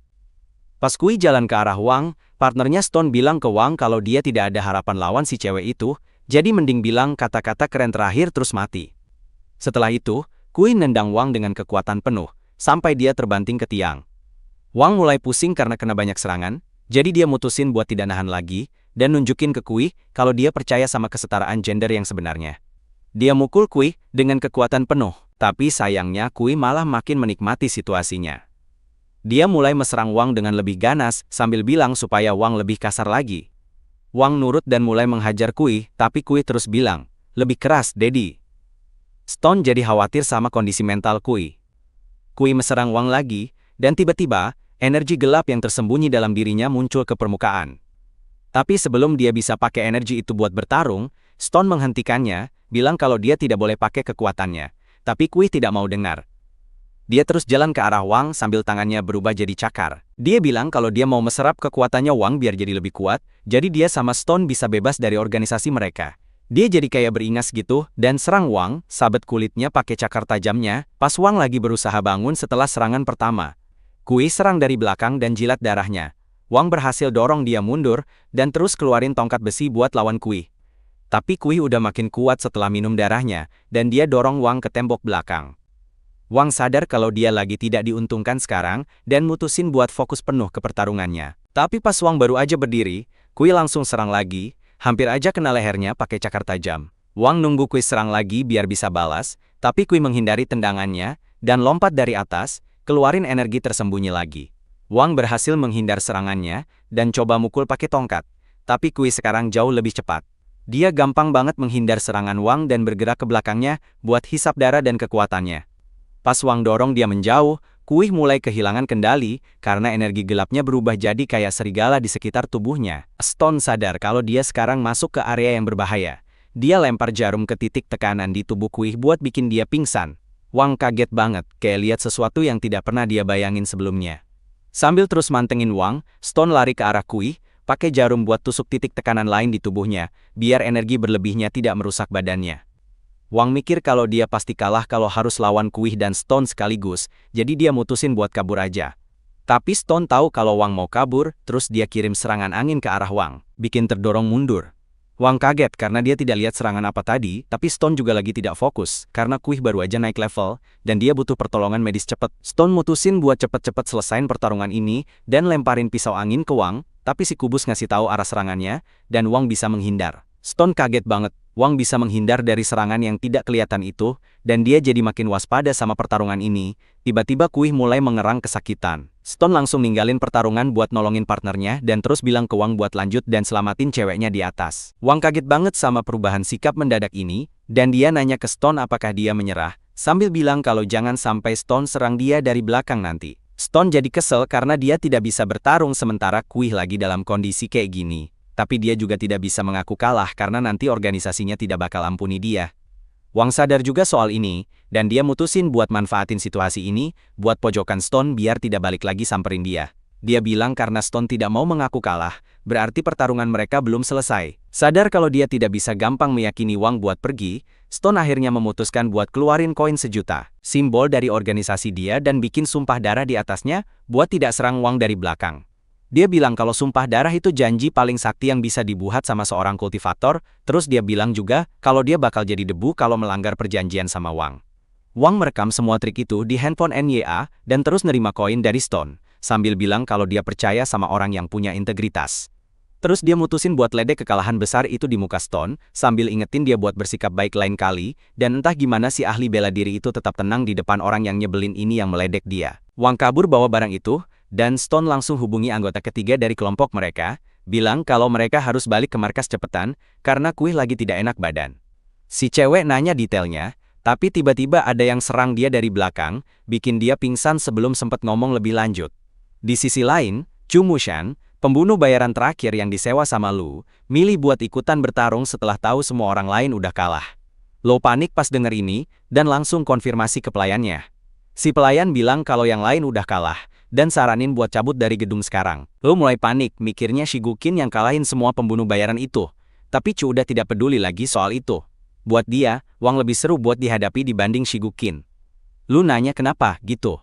Si pelayan ngasih tahu kalau Stone udah bikin gencatan senjata sama Wang, dan Lu langsung kaget dengernya. Dia bilang ke Chu, dia bakal kasih bayaran 3 kali lipat kalau Chu urusin Wang. Tapi Chu yang sombong tidak suka kalau ada yang coba-coba perintah dia. Boneka Chu keluarin serangan ke arah Lu, tapi untungnya si pelayan berhasil menghentikannya dan bilang ke si orang kaya itu, kalau semuanya udah di luar kendali mereka sekarang. Begitu Wang sampai di lantai berikutnya, dia dobrak pintunya dan masuk ke ruangan kosong. Pas pertama kali sampai sini, dia ingat sistem bilang ada 7 orang kuat di gedung ini, dan sejauh ini Wang baru lawan 5 orang. Berarti harusnya ada seseorang yang jaga lantai ini, tapi sejauh yang dia lihat, tempat ini kosong banget. Tiba-tiba, Wang dengar ada yang ngomong, terus dia berbalik dan lihat Shan sama bonekanya duduk di salah satu balok penyangga. Shan bilang, dia bakal jadi lawan Wang selanjutnya, jadi Wang minta sistem buat scan level kekuatannya. Dan yang bikin kaget, sistem ngasih tahu kalau level kekuatan Shan cuma 7. Artinya, dia tuh sebenarnya orang biasa aja, tapi si Shan kelihatan pede banget, jadi Wang nanya ke sistem, ini beneran yakin nih sama level kekuatannya? Terus sistemnya jawab, iya, level kekuatannya Shan emang cuma 7, tapi boneka yang nangkring di pundaknya itu desainnya rumit banget, dan ternyata digerakin pakai batu energi level menengah. Shan pun ngaku, iya kok, gue emang manusia biasa. Tapi itu nggak bikin dia mundur, malah dia nempel jimat di kakinya dan langsung ngirim kepala si Wang kenalan sama tembok bata. Wang langsung mekap-mekap habis kena tendang, masih shock berat kok bisa Shan ngeluarin tenaga segede itu. Tapi walaupun Shan orang biasa, dia punya satu kekuatan super. Dan kekuatan itu adalah cukup kaya, buat beli banyak jimat dari para biksu. Wang gak mau tahu apa yang Shan pelajari dari para biksu, jadi dia panik dan mulai lempar botol ke arah Shan. Tapi Shan dengan mudah menangkisnya. Dan waktu Wang coba menyerang, Shan menangkisnya dengan menendang perut Wang. Wang bangkit lagi, dan mulai menyerang Shan lagi. Tapi teknik Shan begitu bagus sampai-sampai Wang gak bisa menyentuhnya, sekeras apapun dia mencoba. Dan Shan menikmati setiap detik dari kejadian ini. Dia siap menyerang Wang kali ini, tapi Wang gak mau main bersih, jadi dia lempar tanah ke mata Shan. Saat dia sementara nggak bisa lihat, Wang mulai ngasih tekanan ke dia. Shan jadi susah buat ngindarin pukulan Wang karena sekarang dia nggak bisa lihat lagi, tapi dia masih bisa bertahan dengan cukup baik. Wang dorong dia mundur, jadi Shan loncat ke balok dan ngeluarin botol tetes mata buat balikin penglihatannya. Sekarang dia bisa lihat lagi, tapi Wang masih nyerang dia dengan kekuatan penuh, jadi Shan fokus dan nangkep pukulan Wang sebelum nempelin jimat peledak di dadanya dan mukul balik. Wang mulai melambat sekarang, tapi Shan gak bakal kasih dia waktu buat istirahat. Jadi, dia langsung menyerang Wang dengan serangkaian tendangan dan membuat Wang terlempar melalui dinding belakang. Wang buru-buru bangkit lagi, tapi tiba-tiba dia lihat boneka Shan melesat lewat depan mukanya, dan dia udah tahu ini bukan pertanda baik. Boneka itu mulai menembakkan ledakan energi hijau ke arah Wang, jadi dia harus lari keliling ruangan biar nggak kena. Akhirnya, dia berhasil mendekat ke boneka itu dan menjatuhkannya, tapi dia terlalu lama terdistraksi, sampai Shan bisa diam-diam mendekatinya dari belakang. Wang otomatis berbalik pas Shan mendaratkan pukulan ke dia, tapi pukulannya begitu kuat sampai Wang muntah darah. Dan Shan merasa bangga banget sama dirinya sendiri, tapi terus dia sadar kalau dia bikin kesalahan fatal. Dia biarin Wang pegang rambutnya. Dia mulai berusaha ngelepasin rambutnya dari tangan Wang, tapi Wang udah senyum licik karena dia tahu bakal ngelakuin apa ke Shan. Wang terus ngebungkus rambut Shan di tangannya, dan buat tambah nggak sopan, dia meludah di tangannya, sebelum ngasih Shan pukulan yang bikin Shan terbang ke seberang ruangan. Wang masih pegang segumpal rambut Shan di tangannya, jadi dia puas banget sama pukulannya, tapi terus dia ingat kalau Shan itu orang biasa, jadi mungkin pukulan sekuat itu bisa bikin Shan tewas. Wang liatin badan Shan dengan mata khawatir. Meskipun Shan udah kena banyak serangan, dia masih HIDUP. Wang udah nempelin jimat kebangkitan di dadanya buat jaga-jaga kalau ada keadaan darurat kayak gini, tapi sayangnya, itu nggak bisa bikin rambutnya balik. Shan kagum, karena Wang hampir bisa ngebunuh dia tadi, jadi dia bersumpah bakal ngeluarin semua jurus yang dia punya buat ngalahin Wang. Pertama, dia pakai krim penumbuh rambut dari China, buat balikin rambutnya, terus dia tutup badannya pakai berbagai jimat peningkat buat nambah kekuatannya. Dengan kekuatan barunya, Shan mulai menyerang Wang dengan super cepat, dan bikin Wang terbang-terbang di ruangan. Wang berusaha keras buat melawan, tapi begitu dia ngeluarin pukulan, Shan nempelin 7 jimat di lengannya, dan tiba-tiba Wang merasa lebih lambat dari sebelumnya. Shan lalu nempelin jimat peledak di dadanya, yang bikin Wang terlempar, dan hampir jatuh dari gedung. Di detik terakhir, Wang berhasil menyelamatkan diri, tapi langsung diserang lagi dengan ledakan hijau dari boneka Shan. Wang gak boleh kena serangan itu, jadi dia lari-lari di ruangan buat nangkep bonekanya biar gak nembak lagi. Terus Shan pakai benang kontrol ajaibnya kayak tali buat ayunan Wang keliling gedung, dan ngehantam dia ke tembok lagi. Hantaman itu hampir bikin Wang kalah, jadi pas dia pelan-pelan sadar, dia lihat Shan jalan pelan-pelan ke arahnya. Shan bilang ke Wang kalau jimat-jimat yang dia pasang di Wang tadi harganya 3,5 juta, tapi Wang bilang dia gak peduli berapa banyak duit yang Shan keluarin buat peralatannya. Tapi gak lama kemudian Shan aktifin jimat-jimat itu, dan lengan Wang jadi berat banget, sampai dia susah gerak. Shan manfaatin kesempatan itu buat siapin jimat ledakan spesial dan dilempar ke Wang, bikin ledakan besar yang penuh api. Luo ngeliat semuanya lewat kamera keamanan, dan dia kagum sama kekuatan Shan. Tapi pas Shan kira dia udah berhasil habisin Wang, ternyata Wang muncul dari api tanpa cedera. Dia sempat manggil sekop dari inventarisnya buat ngelindungin diri dari ledakan. Shan marah banget karena jimat ledakan itu mahal banget. Dia ngirim boneka lagi buat nyerang Wang dan ngisi tenaga buat ledakan besar. Tapi sebelum sempat nembak, Wang pakai sekopnya buat mukul boneka itu dari udara. Terus Wang langsung ambil tali kontrolnya, dan karena dia masih punya jimat pemberat di dirinya, dia terlalu berat untuk Shan tarik, jadi dia seret Shan dan pukul sembarangan. Setelah itu, dia mainin Shan kayak samsak manusia sampai akhirnya dia mukul Shan dengan keras banget, sampai tali kontrolnya putus dan Shan nabrak dinding. Itu bikin napasnya habis, jadi pertarungan ini udah kelar dan Wang lega banget bisa selamat. Dia mulai tertatih-tatih ke pintu terakhir buat selamatin Yao, tapi dia capek banget sampai-sampai matanya hampir merem. Sementara itu, pelayan Luo datang ke dia dan bilang, mereka harus segera keluar dari gedung. Wang baru aja ngalahin Shan, dan dengan Shan udah gak ada, Luo bakal gak punya kesempatan kalau Shigukin muncul sekarang. Tapi, Luo masih gak mau pergi. Dia paham kalau pelayannya lagi berusaha buat jaga dia biar aman, soalnya kalau Luo mati di sini, itu bakal bikin malu besar buat keluarga Yan. Tapi ada hal-hal yang lebih penting daripada cuma jaga nama baik keluarga. Waktu Luo kehilangan jarinya gara-gara Shigukin, dia juga kehilangan harga dirinya, dan dia gak bakal bisa hidup tenang kalau gak beresin masalah ini sekali untuk selamanya. Lagi pula, dia masih punya senjata rahasia, jadi dia siap ambil risiko buat balas dendam ke Shigukin. Pada waktu yang sama di bawah, Wang dengar suara bip aneh, jadi dia langsung balik badan, dan lihat kalau permata di dalam boneka Shan ternyata dipasang buat meledak. Ini usaha terakhir Shan buat ngehajar Wang, jadi dia lompat dari gedung biar keluar dari radius ledakan dan pakai jimat gravitasi buat ngambang. Pas udah cukup jauh, dia aktifin bomnya, tapi sayangnya, gak ada yang terjadi. Pas itu juga, Wang lompat ngejar dia, dan Shan gak sanggup kalau harus berantem habis-habisan lagi, jadi dia terpaksa pakai jimat peledak buat ngusir Wang. Ledakan itu bikin Wang melenceng NG, tapi dia berhasil nangkep Derek dekat situ, dan pakai buat ayunan balik ke Shan. Sementara itu, Shan melempar beberapa jimat penangkap ke puing-puing yang jatuh, dan memanfaatkannya sebagai pijakan, lalu melempar sisanya ke Wang. Wang akhirnya jatuh dan mendarat di salah satu batu, jadi Shan menaruh beberapa jimat peledak di batu lain, dan melemparkannya ke Wang. Tapi pas Shan memicu ledakannya, Wang mengeluarkan sekopnya, dan pakai itu buat menaruh batu di bawah kakinya. Batu itu meledak dan bikin Wang meluncur langsung ke arah Shan. Jadi Shan mulai menarik kembali puing-puing peledak lainnya, buat menghabisi Wang. Dan berhasil, karena Wang kena ledakan, lalu dia melihat bayangan Yao dan ingat kalau dia berjuang untuk menyelamatkannya. Dia tiba-tiba bangun, dan dengan sisa tenaga yang ada, dia pukul Shan sampai jatuh ke tanah tanpa peduli keselamatannya sendiri. Shan pasti nggak bakal bangun lagi dari situ, dan jujur aja, Wang mungkin bakal mati juga, tapi di detik terakhir, sistem narik dia ke ruang sistem, jadi dia masih selamat. Wang akhirnya bangun, dan yang ada di pikirannya cuma keselamatan Yao. Sistem kasih tahu kalau energi Shan tiba-tiba hilang pas benturan, jadi mungkin dia teleport buat nyelamatin diri, ninggalin bajunya doang. Emang nyebelin Shan masih berkeliaran, tapi Wang nggak punya waktu buat mikirin itu, karena dia masih harus pastiin Yao baik-baik aja. Dia naik lagi ke atas gedung, dan begitu sampai di lantai paling atas, dia mulai memanggil-manggil nama Yao. Sambil nyari-nyari, dia nemuin Huan yang lagi meringkuk di pojokan, terus dia inget kalau semua ini gara-gara Huan, jadi dia ngancem bakal habisin dia kalau Yao kenapa-napa. Huan langsung minta ampun, jadi Wang nuntut buat tahu di mana Yao ditahan. Huan nunjuk ke dinding yang ditutup papan, dan Wang nemuin Yao di dalam, jadi dia mulai ngebongkar papan-papan itu biar bisa sampai ke Yao.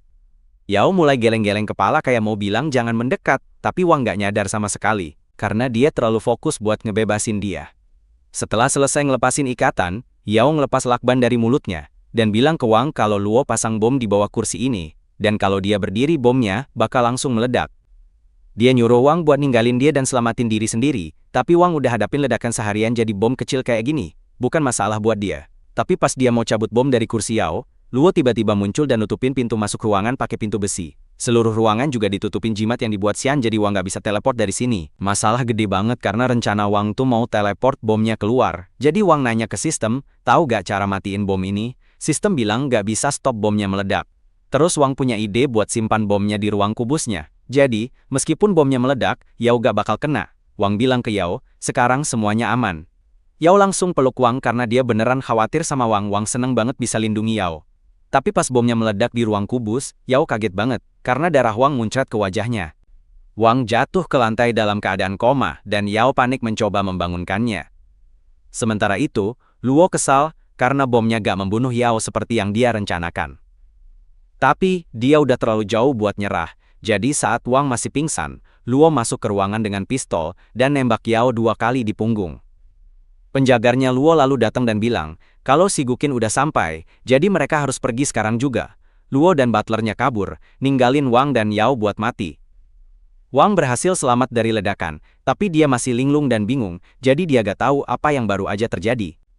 Namun, kenyataan langsung menampar dia begitu dia lihat tangannya yang penuh darah Yao. Dia coba bertahan dari rasa sakit biar bisa bawa Yao ke rumah sakit, tapi tiba-tiba si Guqin muncul dan bilang ke Wang kalau dia nggak bakal bisa selamatin Yao.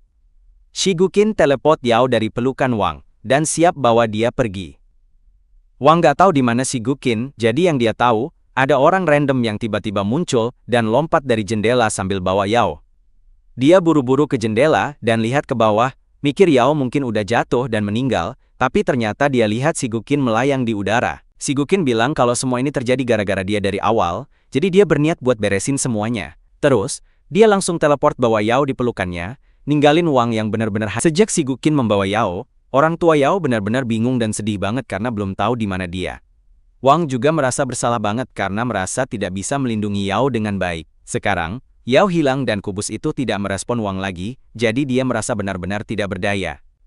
Dia masih bisa teleportasi, tapi kekuatannya kayak di-reset karena kerusakan, jadi dia tidak bisa selamatin Yao. Tiba-tiba, ada mobil yang berhenti di belakang Wang, dan seorang wanita keluar dengan payung bernama Mu Yuqian. Dia mendekati Wang dan bilang mau ngobrol sebentar, tapi Wang lagi tidak mood, jadi dia cuekin aja wanita itu. Jadi, dia bilang ke Wang kalau dia tahu di mana bisa menemukan Lu. Ini bikin Wang langsung tertarik, karena dia masih harus balas dendam sama Lu yang udah nembak Yao dari belakang. Wang langsung minta dia kasih tahu di mana Lu. Tapi sebelum itu, dia mau Wang ikut dia dulu. Mereka pergi ke restoran, dan begitu duduk, Wang langsung nanya lagi di mana Lu. Tapi dia punya satu pertanyaan buat Wang sebelum kasih info. Wang setuju buat dengerin, jadi dia mulai nanya kenapa menurut Wang kemampuan super manusia tidak jadi pengetahuan UM-UM, padahal bisa bikin kekacauan. Wang mikir kalau orang-orang luar biasa, itu cuma jago nutupin jejak mereka, tapi si perempuan bilang dia salah. Dia jelasin kalau sebenarnya ada organisasi yang tugasnya nutupin semua bukti aktivitas manusia super, meskipun Wang bilang dia tidak terlalu peduli. Si perempuan bilang dia harus mulai peduli, karena dia udah lama melindungi Wang dari bayang-bayang. Tapi Wang malah ketawa lucu karena si perempuan bilang melindungi dia padahal ada 3 cowok di belakang siap nembak kapan aja. Yuqian jadi sedikit panik setelah sadar kalau Wang udah sadar akan hal itu, jadi dia coba ambil pistol dari roknya. Tapi Wang udah tahu soal pistol itu berkat kesadaran ruangnya, jadi dia bilang ke Yuqian, buat hati-hati banget sama langkah selanjutnya. Dia bilang dia tidak mau berantem, tapi juga tidak suka kalau ada yang arahin senjata ke dia. Si cewek mulai tenang dan nanya ke Wang apakah dia ragu sama perkataannya tentang ada organisasi yang urusin para manusia super, tapi Wang malah percaya bagian itu. Dia belum mikir banget soal itu sebelumnya, tapi kenyataan bahwa ada banyak manusia super di dunia berarti pasti ada organisasi yang atur mereka. Tapi, dia tidak paham apa yang Yuqian inginkan darinya. Yuqian jelasin kalau manusia super yang baru bangkit kayak Wang itu dalam bahaya besar bisa jadi target manusia super lain. Makanya dia berusaha keras buat menjaga dia tetap aman. Tapi sebagai gantinya, dia pengen dia bantu balik sedikit. Wang udah tahu arahnya kemana, jadi dia nanya apa dia mau dia jadi tentara bayaran kayak 2 orang tadi. Tapi setelah periksa kekuatan mereka, Wang sadar kalau mereka levelnya di bawah C, jadi jauh banget dari dia soal kekuatan. Salah satu anak buah Yuqian ngasih tahu kalau Wang udah di atas level B soal kekuatan, jadi bisa terlalu berisiko minta bantuannya. Dia tahu risikonya, tapi Wang bakal jadi aset yang berharga, jadi dia bilang Wang cuma perlu selesaikan 3 misi buat dia. Kemudian dia akan memberikan informasi tentang Lu kepadanya. Wang tidak masalah melakukan misi untuknya, tapi dengan syarat dia juga mendapatkan info tentang si Guqin. Dan yang bikin kaget, Yuqian setuju tanpa pikir panjang. Dia menggeser sebuah folder di meja, dan bilang ke Wang kalau ini adalah misi pertamanya. Dia akan jadi pengawal buat orang penting, tapi Wang kurang suka, karena mungkin dia harus bolos banyak kelas. Yukian menenangkannya dengan bilang, kalau tidak perlu khawatir, karena kerjaannya cuma sehari. Dia bakal jadi pengawal di negara bagian H, dan akan dibayar $50.000 untuk pekerjaan itu. Yang ternyata jauh lebih tinggi dari yang Wang kira. Wang mulai merasa curiga dan bertanya kenapa dia harus percaya padanya, tapi kenyataan bahwa dia mengajaknya. Ngobrol santai di sini harusnya cukup jadi bukti, kalau dia tidak punya niat jahat. Kecuali soal pistol yang hampir dia keluarkan tadi. Tapi terlepas dari itu, Wang tetap harus menjalani tes untuk membuktikan kalau dia cukup layak buat pekerjaan ini, jadi dia penasaran dengan kemampuan Wang nanti. Yukian dan timnya lalu bangun meninggalkan toko, dan Wang ditinggal sendirian dengan berkas misi. Dia sebenarnya tidak suka ide bekerja untuk orang-orang aneh ini, tapi kalau mau menyelamatkan Yao, dia butuh informasi sebanyak mungkin. Dan sekarang, Yukian satu-satunya yang punya informasi itu. Saat Yukian di mobil sama bawahannya, dia tanya kenapa Yukian pilih minta tolong sama Wang. Wang itu terlalu sulit ditebak buat bisa dikendalikan dengan mudah, dan Yukian paham itu, tapi kamu tidak bisa berharap untung tanpa ambil risiko. Kalau Yukian tidak berani ambil risiko sama Wang, dia tidak akan bisa kembangkan organisasinya. Lagi pula, dia udah selidiki Wang dengan baik, dan dia kelihatan anak baik. Sudah sebulan sejak dia dapat kekuatannya, dan dia belum pernah lakuin hal jahat. Dia juga berhasil mengalahkan beberapa petarung level B, makanya dia masuk catatan sebagai level B. Tapi, dia merasa kalau sebenarnya dia bisa lebih dari itu. Selama ini, Wang mendengarkan percakapan mereka, karena dia menaruh kubusnya di mobil Yukian, dan bersembunyi di ruang dimensinya. Sekarang, dia tahu kalau Yukian cuma memanfaatkannya untuk keuntungan pribadi. Wang sedikit lega, karena lebih mudah berurusan dengan Yukian, kalau dia cuma mau menggunakan Wang buat meningkatkan reputasi organisasinya. Tapi, saat terus mendengarkan, dia dengar anak buah Yukian bertanya apa dia benar-benar berniat memberikan semua informasi tentang Lu ke Wang. Karena kalau orang tahu mereka bocorin info kayak gitu, bisa bikin masalah buat mereka. Yukian bilang ke dia supaya tidak usah khawatir karena dia udah pikirin itu. Dan karena Wang tidak tahu apa-apa soal keluarga Lu, dia bisa kasih info yang tidak rahasia biar Wang tidak ganggu mereka lagi. Setelah dengar ini, Wang marah banget karena Yukian coba bohongin dia. Dia tidak bakal biarin Yukian lolos gitu aja, tapi untuk sementara, dia mutusin buat ikutin permainan Yukian karena dia tidak punya petunjuk lain soal Lu atau Shigukin. Besoknya, Wang pergi ke lokasi buat penilaiannya, tapi dia mulai bingung karena GPS yang dia dapat dari Yukian malah ngebawa dia ke hutan yang tidak jelas. Dia mulai merasa kebingungan apakah dia tersesat, tapi kemudian dia melihat ada rumah tersembunyi di antara pepohonan. Saat dia mendekat, gerbang depan rumah itu terbuka untuknya. Di dalam rumah besar itu, sudah ada beberapa petarung lain yang berkumpul, dan mereka semua di sana untuk penilaian, sama seperti Wang. Beberapa menit setelah dia tiba, seorang pria berdiri di depan semua orang, dan memberitahu bahwa penilaian akan segera dimulai. Namanya Ho, dan dia bilang, ke semua peserta kalau untuk dipilih jadi pengawal, mereka harus setia, jeli, cepat, dan kuat. Jadi, tes ini buat menilai apakah mereka cocok untuk peran itu. Dan tes pertama ini bakal periksa kemampuan mereka buat mengamati. Ruang tes pertama ini kayak kasino, dan aturannya gampang banget. Tiap peserta dikasih 5 keping buat main, dan mereka harus kumpulin 10 keping buat lanjut ke level berikutnya.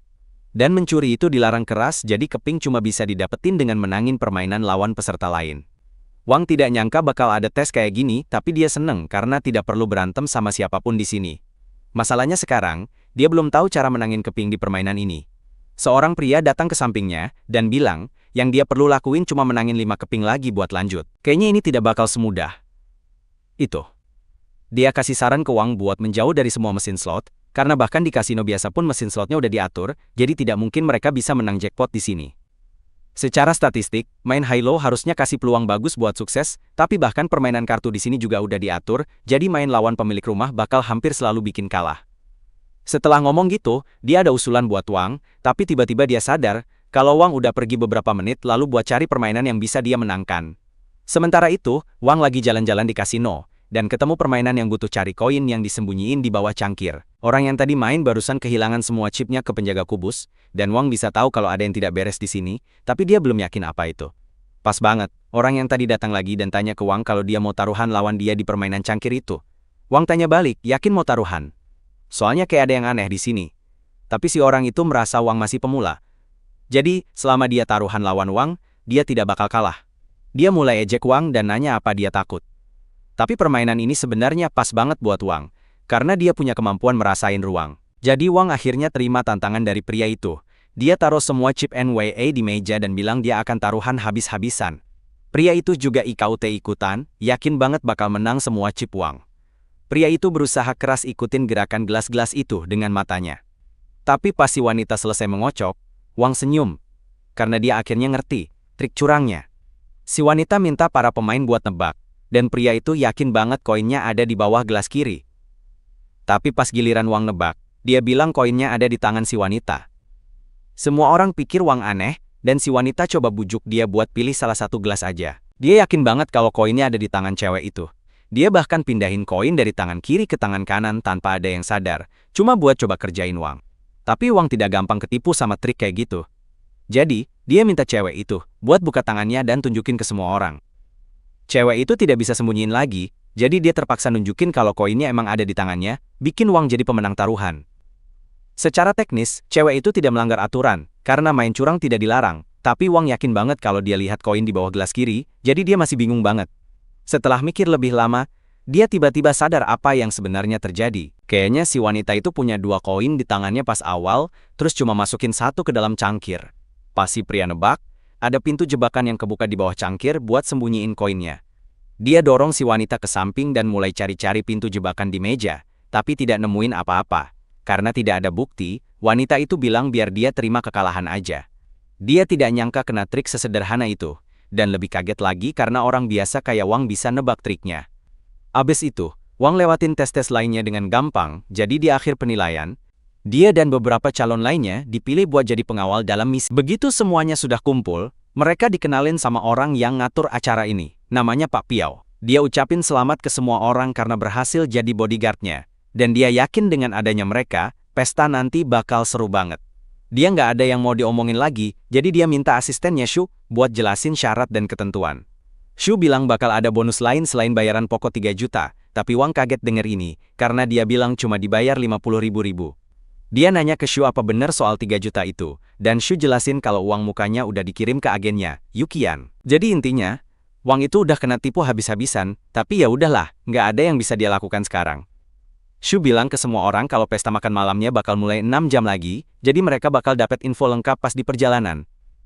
Di mobil, ada cewek namanya Buxiang yang kasih Wang, dan salah satu bodyguard lainnya map yang isinya info rahasia. Pesta Ludela yang mereka datengin itu bakal diadakan di negara bagian H di bumi, dan ada 7 misi yang terlibat. Salah satu misinya itu lelang, dan di lelang itu ada barang khusus yang Piao incar. Buxiang mengangkat foto topeng kuno dan bilang ke mereka kalau tugas mereka adalah membantu Piao mendapatkan topeng itu, apapun yang terjadi. Saat lagi lihat-lihat berkas, Wang melihat sesuatu yang menarik perhatiannya, terus dia tanya ke Buxiang apakah dia tahu apa itu. Buxiang bilang kalau gambar itu adalah esensi obsidian, dan waktu Wang cuma menghancurkan kubus, hal terakhir yang sistem bilang sebelum diam adalah dia harus mendapatkan sesuatu dengan nama obsidian. Wang gak yakin kalau esensi obsidian ini yang dimaksud sistem, tapi kalau benar, mungkin dia bisa menghidupkan sistem lagi. Tiba-tiba, Wang kena sakit kepala yang parah. Buxiang tanya dia, kamu baik-baik aja? Tapi Wang bilang, nggak ada apa-apa kok, terus balik lagi baca folder. Mungkin Wang ketipu sama Yukian soal bayaran misi ini, tapi kalau dia bisa dapetin topeng dan obsidian, mungkin itu sepadan. Setelah ini, Wang bakal langsung cari Lu buat bikin dia bayar atas apa yang dia lakuin ke Xinyao. Akhirnya, semua bodyguard udah pada nyampe di ruang pesta, dan pas mereka masuk, Wang lihat banyak orang berdiri sambil minum-minum. Sekarang semua udah kumpul, pesta bisa resmi dimulai, dan para bodyguard dikasih tahu kalau buat mulai, mereka harus dapetin topeng obsidian itu. Mereka akan main game yang namanya Warrior's Bell. Ada pintu jebakan di lantai yang tiba-tiba kebuka, dan salah satu tamu yang ngintip ke bawah langsung kaget banget sama apa yang dia lihat. Kita semua pernah dengar debat manusia lawan gorila, tapi ini manusia lawan buaya. Semua orang agak takut lihat monster itu, tapi si pembawa acara bilang mereka aman-aman aja karena lubangnya ditutup kaca anti peluru, jadi buaya itu nggak bakal bisa kabur. Para tamu jadi lega karena mereka nggak dalam bahaya, tapi si pembawa acara bilang beda cerita buat para pengawal di situ. Aturan main Warrior's Bell ini simple. Jadi, masing-masing pengawal harus masuk ke dalam ruangan satu persatu, dan kalau mereka berhasil ambil lonceng di leher buaya, mereka menang. Buat bikin mereka lebih semangat, si pembawa acara kasih lihat hadiah yang bisa mereka dapat, 2 tumpukan emas besar.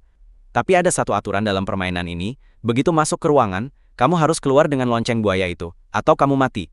Gak ada pilihan lain. Di titik ini, Wang sadar kalau pekerjaan ini sama sekali nggak ada hubungannya dengan jadi pengawal. Para tamu kaya cuma mau lihat mereka mempertaruhkan nyawa buat hiburan. Setelah semua aturan dijelaskan, banyak dari para pengawal yang percaya diri bisa menang. Yang pertama, sudah masuk ke dalam kandang. Dia bawa tombak dan perisai, tapi ingat, tujuan di sini cuma ambil loncengnya dan keluar. Jadi kamu pikir cara paling pintar adalah dengan diam-diam, tapi enggak, orang ini malah teriak sekencang-kencangnya dan lari langsung ke buaya. Seperti yang diduga, buayanya bangun dan langsung menggigit dia. Buayanya kemudian membunuh orang itu, dan salah satu tamu di sana benar-benar suka. Piao kecewa karena pengawal pertama ini nggak bisa kasih perlawanan yang bagus buat buaya. Tapi Wang nggak berpikir pengawalnya lemah. Buaya ini jauh lebih kuat dari biasanya. Si pembawa acara kasih tahu semua orang, kalau buaya ini bukan buaya biasa, ini buaya hasil rekayasa bioteknologi dari perusahaan Du. Jadi, buaya ini kayak pakai steroid dan punya tenaga 50% lebih banyak. Karena semua orang kayaknya pada kaget setelah salah satu pengawal tewas, pembawa acara naikin hadiah jadi 30% lebih banyak, dan nanya kalau ada pengawal lain yang mau coba lawan buaya ini. Salah satu pengawal tamu lainnya, Hao, akhirnya maju, karena walaupun buaya ini cepet banget, jarak serangnya kayaknya pendek. Selama dia menjaga jarak, harusnya aman. Dia pergi ke gudang senjata, buat pilih senjata, dan memutuskan untuk ambil beberapa senjata panjang, supaya bisa serang dari jauh. Saat Hao dengan percaya diri masuk ke ruangan, Wang penasaran kenapa semua orang pada mau ikut permainan berbahaya ini, tapi salah satu temannya bilang kalau itu semua ada di kontrak. Wang bingung apa yang dimaksud temannya, jadi dia jelasin kalau kontraknya bilang kalau nggak ada yang mau ikut permainan maut ini, maka seseorang bakal dipilih secara acak dan dipaksa IKUT. Wang pikir itu bener-bener nggak adil, tapi itulah kenapa mereka semua dibayar 3 juta. Sayang banget Wang cuma dapat 50.000 dari sini. Kayaknya cepet atau lambat, Wang harus ikut salah satu dari game berbahaya ini. Dia tarik napas panjang buat nyiapin diri, terus dia lihat ada orang di salah satu balkon. Begitu dia mulai lihat orang itu juga lihat balik ke Wang dengan tatapan tajam. Wang jadi ketakutan jadi penjaga yang lain, ngasih tahu dia buat jangan ngeliatin orang. Itu karena dia anggota komite Ludela Banquet, dan dia di sini buat jaga ketertiban acara, makanya dia kelihatan menakutkan. Sementara itu, di dalam kandang, Hao berhasil ngasih beberapa serangan bagus ke buaya. Dengan tetap berada di atas tembok dan menusuk dari jauh. Dengan kecepatan dan ketepatannya, dia yakin banget kalau strateginya bakal bikin dia menang. Tapi walaupun si buaya udah terluka, dia tetap aja lincah banget. Jadi pas Hao mau kasih serangan terakhir, si buaya malah ngehantam dia dengan ekornya, sampai darah Hao berceceran di dinding.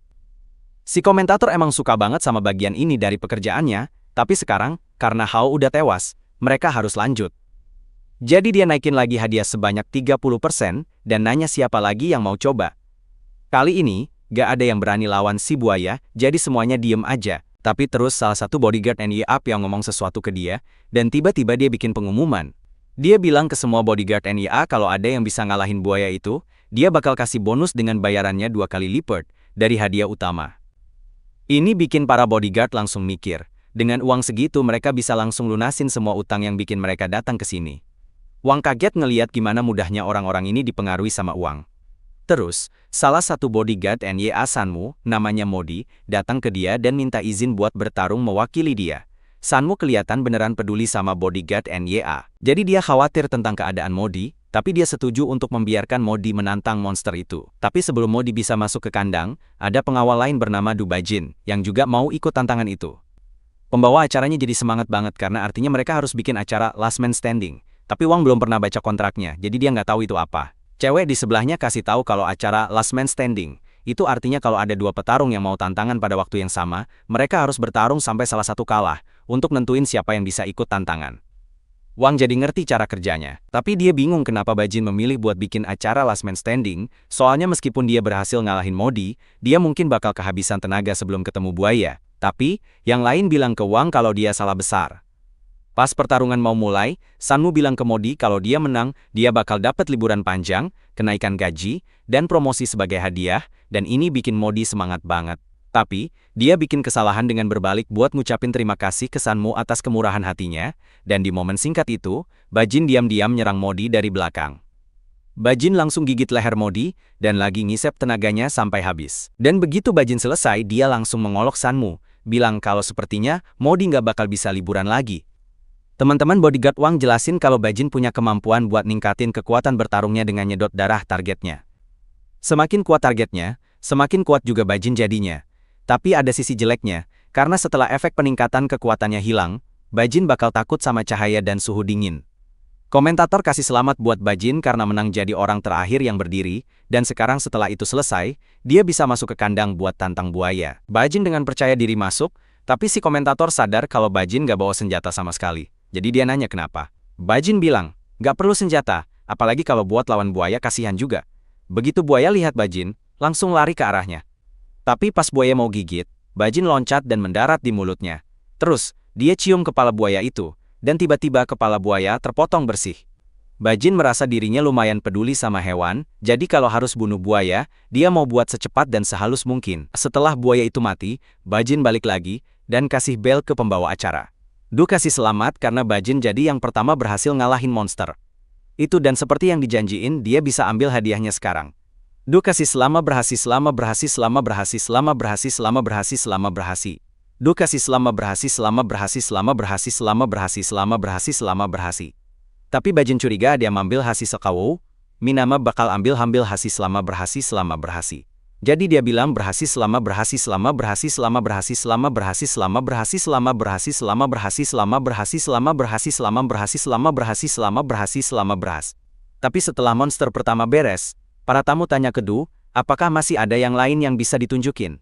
Du bilang ke mereka kalau pertunjukannya baru aja dimulai, dan mereka nggak bakal bisa nebak monster apa yang berikutnya.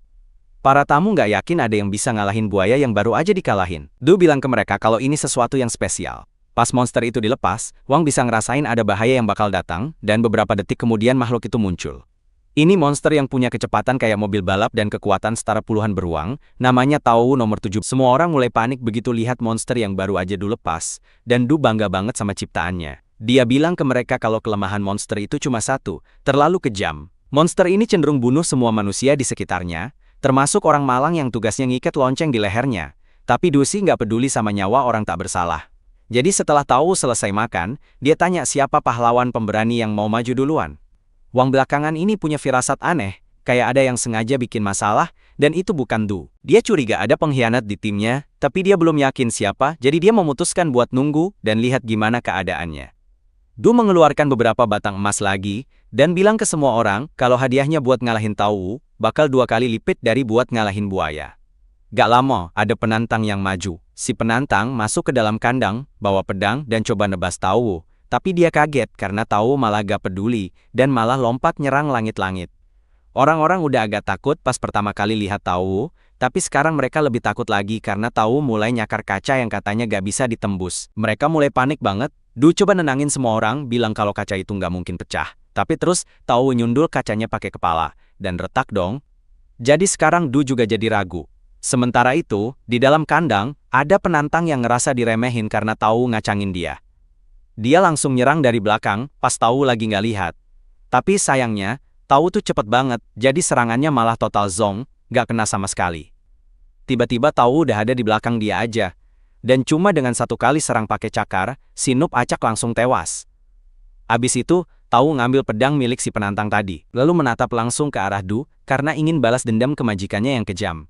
Terus, dia mulai lompat-lompat, dan nyerang kaca pakai pedang yang ada di mulutnya. Du mulai khawatir jadi dia manggil bantuan karena dia nggak ngerti kenapa Tao tiba-tiba jadi agresif.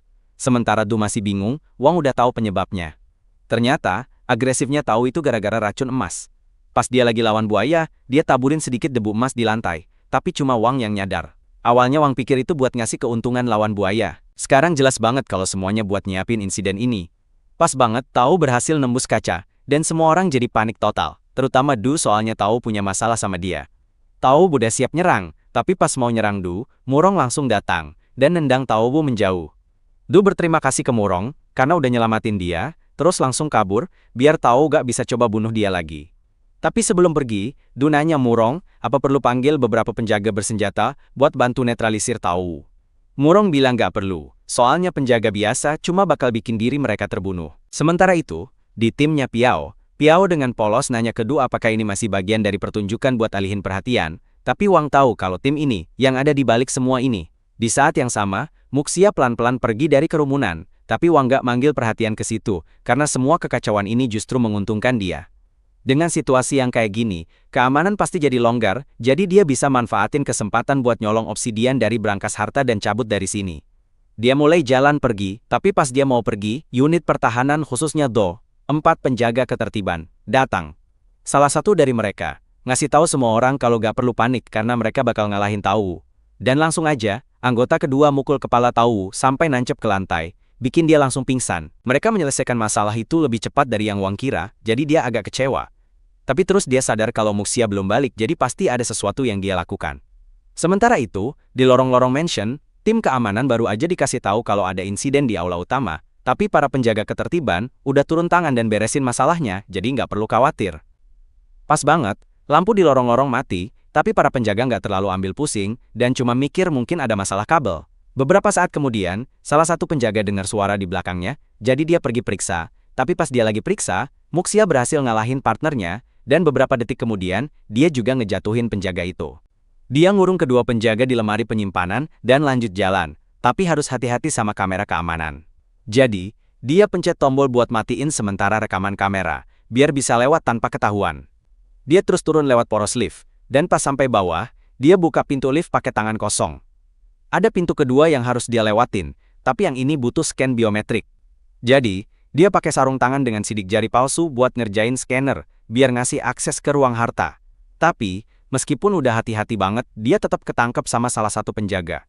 Dia nggak bisa menghindar dari situasi ini, jadi dia ambil pedang dan siap buat bertarung. Penjaga ketertiban juga siapin pedangnya, dan begitu mereka bertarung, Muxia kesulitan buat ngedapetin posisi yang baik.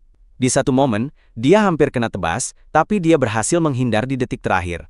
Sayangnya, topinya jatuh. Saat itu, ada satu penjaga biasa yang mendekat dari belakang, dan dia mau nembak, tapi Muxia nggak ceroboh, sampai kena serang sama orang biasa, dengan pistol. Jadi, dia tendang pistolnya sampai jatuh dan bikin orang itu terbang. Terus, dia lihat, ada penjaga lain yang mendekat. Jadi dia ambil tubuh penjaga pertama yang pingsan dan lempar ke penjaga kedua sebelum ngejatuhin mereka berdua ke tanah dengan tendangan. Harusnya itu bisa ngatasin mereka berdua untuk sementara, tapi Muxia terlalu fokus ngurusin mereka, sampai lupa soal penjaga ketertiban yang siap nyerang dari belakang. Untungnya, detik terakhir, Wang nangkep tangannya. Muxia kaget dan nanya Wang ngapain di sini, karena dia gak masuk rencana ini, tapi Wang pura-pura gak ngerti yang dia omongin. Pas banget, si penjaga ketertiban coba mukul Wang, tapi Wang jauh lebih kuat, jadi dia cuma nangkep tangan si penjaga, dan langsung patahin sambil ngejatuhin dia. Dia kaget seorang yang lemah level C berani-beraninya berpikir bisa bertarung sendirian. Muxia malah lebih kaget lagi, karena Wang menganggap level C itu lemah, tapi dia masih penasaran kenapa Wang tahu dia di mana, dan kenapa dia ada di situ. Wang bilang aja kalau dia itu pengawal Muxia, jadi wajar dong kalau dia ngikutin Muxia ke misi berbahaya. Wang udah nebak kalau Muxia sebenarnya bosnya, dan Piao cuma boneka. Yang bikin Wang sadar adalah Piao ada di depan formasi mereka, sementara Muxia di belakang.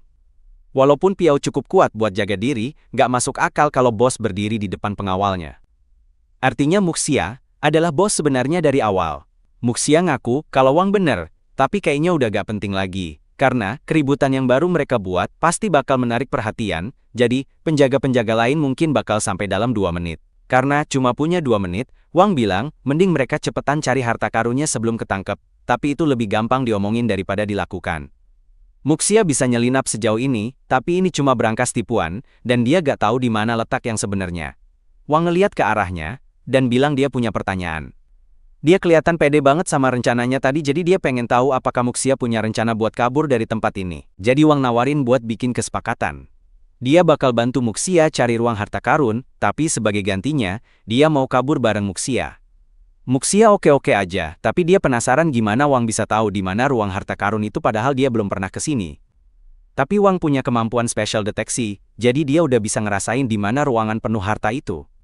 Pas lagi gitu, tiba-tiba Wang ngerasain ada orang datang dari belakang mereka, jadi dia langsung narik Muxia buat sembunyi di balik tembok. Beberapa detik kemudian, peluru berhamburan ke arah mereka, kelihatannya penjaga udah berhasil nyusul. Wang ngerasain kalau pemimpinnya mau ngelakuin sesuatu, jadi dia langsung pakai kacamata buat bersiap-siap. Pemimpin itu minta salah satu anak buahnya buat kasih flashbang biar dia bisa bikin penyusup-penyusup itu bingung. Tapi pas dia lempar, Wang muncul dari sudut dan mukul balik flashbang itu pakai tongkat baseball. Ini bikin dia dapat waktu buat bawa Muxia kabur, tapi nggak lama, mereka kepepet lagi sama penjaga ketertiban. Muxia coba ambil pedangnya, tapi pemimpin itu menghentikannya dengan cambuknya. Dan pas Wang coba bantu Muxia, si orang gede itu gebukin kepala Wang ke tembok. Sementara itu, Muxia masih berusaha bela diri lawan si pemimpin, tapi karena kalah jumlah, si orang gede itu datang dari belakang, dan ngedorong Muxia ke tembok tepat di sebelah Wang. Wang bilang kalau 3 prajurit tingkat B lawan mereka berdua itu nggak adil, tapi si pemimpin nggak peduli soal pertempuran adil, dan dia juga nggak peduli apa yang Wang pikir tentang dia karena Wang bakal mati sebentar lagi. Wang ketawa dan bilang dia nggak bakal mati sendirian sambil ngejatuhin granat ke tanah. Si pemimpin panik dan siap-siap buat ledakan, tapi ternyata granatnya palsu. Wang cuma pakai itu buat pengalih perhatian biar dia dan Muxia bisa kabur. Akhirnya mereka berhasil sampai ke ruangan tertutup dan hancurin kamera pengawas, jadi mereka gak bisa dilacak. Tapi itu cuma masalah waktu sebelum penjaga ketertiban nemuin mereka lagi. Muxia berterima kasih karena Wang sudah menyelamatkannya, tapi dia penasaran kenapa Wang repot-repot nolong dia, padahal bisa kabur sendiri. Wang bilang dia masih butuh info tentang Luo dan si Guqin biar bisa nemuin Xin Yao, dan dia dipekerjakan jadi pengawal jadi nggak bisa ninggalin Muxia begitu aja. Tapi, mereka nggak bisa santai-santai aja sampai penjaga ketertiban nemuin mereka, jadi Wang bilang dia punya rencana. Beberapa menit kemudian, penjaga ketertiban jalan di lorong-lorong, dan Wang muncul di depan mereka. Pemimpinnya senang, karena mereka nggak perlu susah-susah cari Wang lagi, tapi dia sadar kalau Muxia nggak ada di sana. Wang bilang dia ninggalin Muxia karena orang lemah kayak dia cuma bakal jadi beban. Mereka kaget kalau dia bakal ngelakuin hal kayak gitu, tapi mereka gak bisa biarin penyusup kabur, jadi pemimpinnya nyuruh salah satu temennya buat jebak Muxia. Ini emang rencana Wang dari awal, jadi begitu penjaga ketiga pergi, Muxia muncul dari plafon tempat dia sembunyi selama ini. Dia langsung loncat dan nyerang pemimpin itu, tapi ada orang gede yang coba nyerang dari belakang. Tapi karena sekarang pertarungannya jadi 2 lawan 2, Wang bisa bantu Muxia dan mukul orang gede itu sampai nabrak tembok. Muxia juga berhasil bikin pemimpinnya pingsan, dan setelah ngalahin mereka berdua, mereka harus buru-buru sebelum yang ketiga balik lagi. Wang bawa Muxia ke ruangan yang penuh harta karun dan ngebolongin tembok biar bisa masuk. Begitu di dalam, Muxia nemuin gulungan yang dia cari, dan langsung klaim itu buat dia. Wang bilang dia nggak usah khawatir, karena dia nggak tertarik sama gulungan kuno itu. Yang dia mau itu obsidian, dan begitu dia nemuin mereka siap buat cabut. Wang nanya ke Muxia gimana rencana kaburnya, dan dia jelasin ada pipa pembuangan gede di lab biotek bawah tanah, jadi kalau mereka ke sana, harusnya bisa merangkak keluar. Kedengarannya sih gampang, tapi entah kenapa Wang ngerasa nggak enak soal ini. Pada saat yang sama, para penjaga ketertiban udah sadar, dan mereka mulai bangun lagi. Bos mereka datang, dan nanya apa yang terjadi. Setelah lihat mereka babak belur, dia langsung paham kalau mereka habis dihajar, jadi dia buru-buru kasih mereka pil, biar mereka bisa nangkep penyusup. Di lab, Profesor baru aja dapat kabar kalau mereka udah dapetin tubuh Tau 17, jadi dia nanya, apakah mereka harus mulai ngumpulin data, tapi dia kayaknya nggak terlalu tertarik. Tau itu eksperimen gagal dari awal jadi si profesor nggak lihat alasan buat repot-repot ngumpulin data darinya. Yang dites cuma subjek yang dianggap penting buat dia, dan itu manusia. Sementara itu tim keamanan di lantai B2 udah dikasih tahu kalau Wang dan Muxia lagi menuju ke sana, jadi mereka kumpul di sekitar lift dan siap nembak begitu lihat mereka. Di sisi lain, Wang nanya ke Muxia kenapa mereka ke lantai B2 dulu, bukannya langsung ke lantai paling bawah. Muxia bilang ada hal yang harus dia lakuin sebelum kabur. Dia juga bilang Wang boleh aja pergi duluan kalau mau, tapi Wang kan bodyguardnya, jadi dia nggak bisa ninggalin Muxia sendirian. Pas udah hampir sampai B2, Muxia ngeluarin remote dan gangguin kamera di lift biar penjaga. Nggak tahu apa yang bakal terjadi. Dia tahu banget kalau ada sekitar selusin penjaga siap nembak begitu pintunya kebuka, tapi dia udah siap buat ngadepin itu, jadi dia cabut pedangnya dan maju ke depan. Di lantai atas, para penjaga ketertiban udah bangkit lagi, dan mereka panggil tentara di B2 buat dapetin update soal situasi dengan Wang dan Muxia, tapi Muxia udah ngalahin semua penjaga. Mereka nggak punya banyak waktu, jadi dia bilang ke Wang buat perhatiin baik-baik dan nunjukin peta lantainya. Mereka bakal menuju ke timur dari sini, sampai mereka nemuin lift yang bakal bawa mereka turun ke selokan. Wang mikir itu kelihatannya gampang, tapi Muxia ngingetin kalau lantai ini bener-bener bahaya, dan sebentar lagi, para penjaga pasti bakal nyusul mereka. Tapi Wang kayaknya santai aja dan malah jalan terus, padahal Muxia bilang, dia salah arah. Mereka berdua terus jalan melintasi lantai, sampai akhirnya nemuin jejak darah yang menuju ke sebuah pintu. Wang mulai agak khawatir, tapi Muxia langsung pakai sarung tangan biometriknya buat buka pintu itu. Wang nanya, yakin gak nih soalnya dia ada firasat buruk tentang apa yang ada di balik pintu ini. Tapi Muxia tetap buka pintunya, dan ternyata, itu adalah lab riset biogenetik Du. Wang nanya kenapa Muxia bawa dia ke sini, soalnya dia pikir mereka mau ke selokan. Tapi Muxia ngingetin dia kalau Wang sendiri yang bilang mau terus ada di sampingnya, karena dia bodyguardnya. Muxia bilang ada yang perlu dia selidiki di sini, tapi mereka harus buru-buru sebelum penjaga datang. Wang nanya ke Muxia, apakah dia tahu penelitian apa yang melibatkan monster kayak gini. Muxia jelasin kalau Dulab lagi coba bikin monster rekayasa biologis terkuat yang nggak bisa dibayangkan. Wang kaget banget kalau senjata biologis beneran dikembangin di sini. Muxia jelasin kalau orang-orang gila yang kerja di sini percaya, mereka bisa ubah kehidupan jadi senjata hidup yang paling hebat. Mereka sama sekali mengabaikan semua resiko dan bahaya yang ada. Tapi, setidaknya, eksperimen di sini semua dilakukan pada hewan. Tapi, di bagian lab yang lebih dalam ini, justru kengerian sebenarnya terjadi. Saat mereka masuk ke lab, mereka lihat banyak ruang penahanan dengan monster di dalamnya, dan mereka ketemu seorang asisten peneliti yang lagi catat-catat sesuatu tentang salah satu monster itu. Begitu asisten itu sadar ada Wang dan Muxia, dia dengan santai bilang kalau profesor ada di kantornya. Wang bingung dan tanya kenapa asisten itu kayak biasa aja, ngelihat dua orang asing masuk, tapi ternyata dia dan profesor udah nunggu kedatangan Muxia. Asisten pergi untuk memberitahu profesor kalau Muxia sudah datang.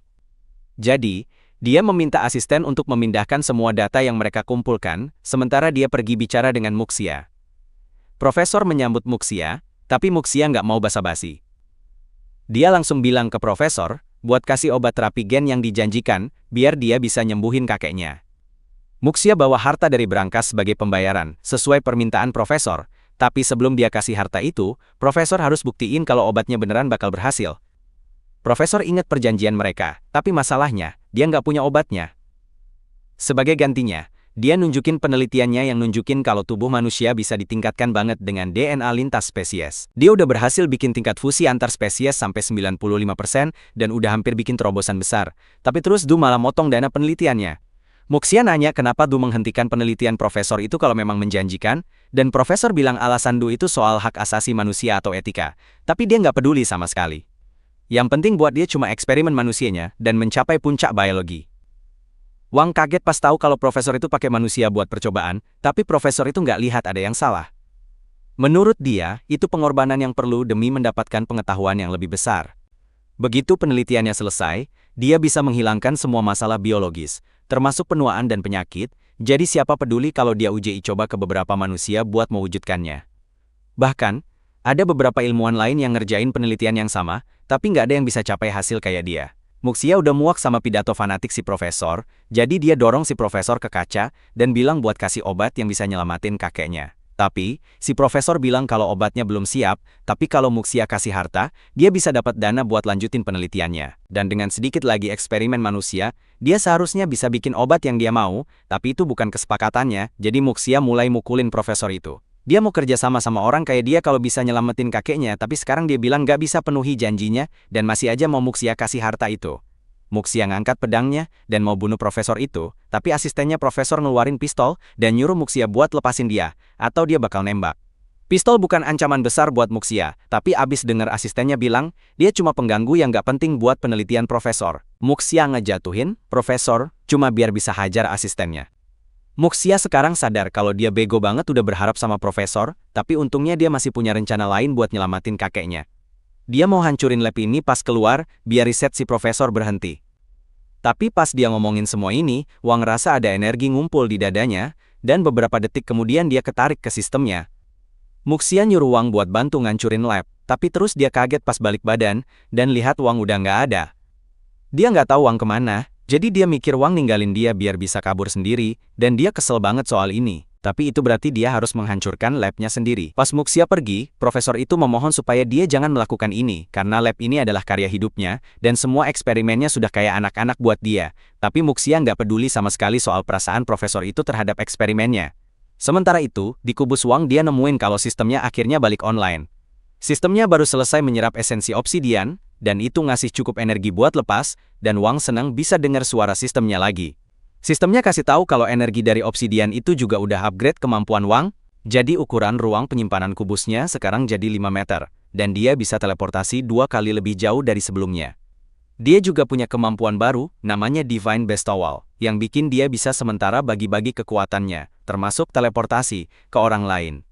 Di fasilitas itu, Muxia baru aja ngelepas semua eksperimen yang diciptain profesor, berharap mereka bakal bikin kekacauan di sana. Dan rencananya berhasil banget karena pas penjaga ketertiban datang, mereka langsung diserbu sama kelelawar yang udah bermutasi.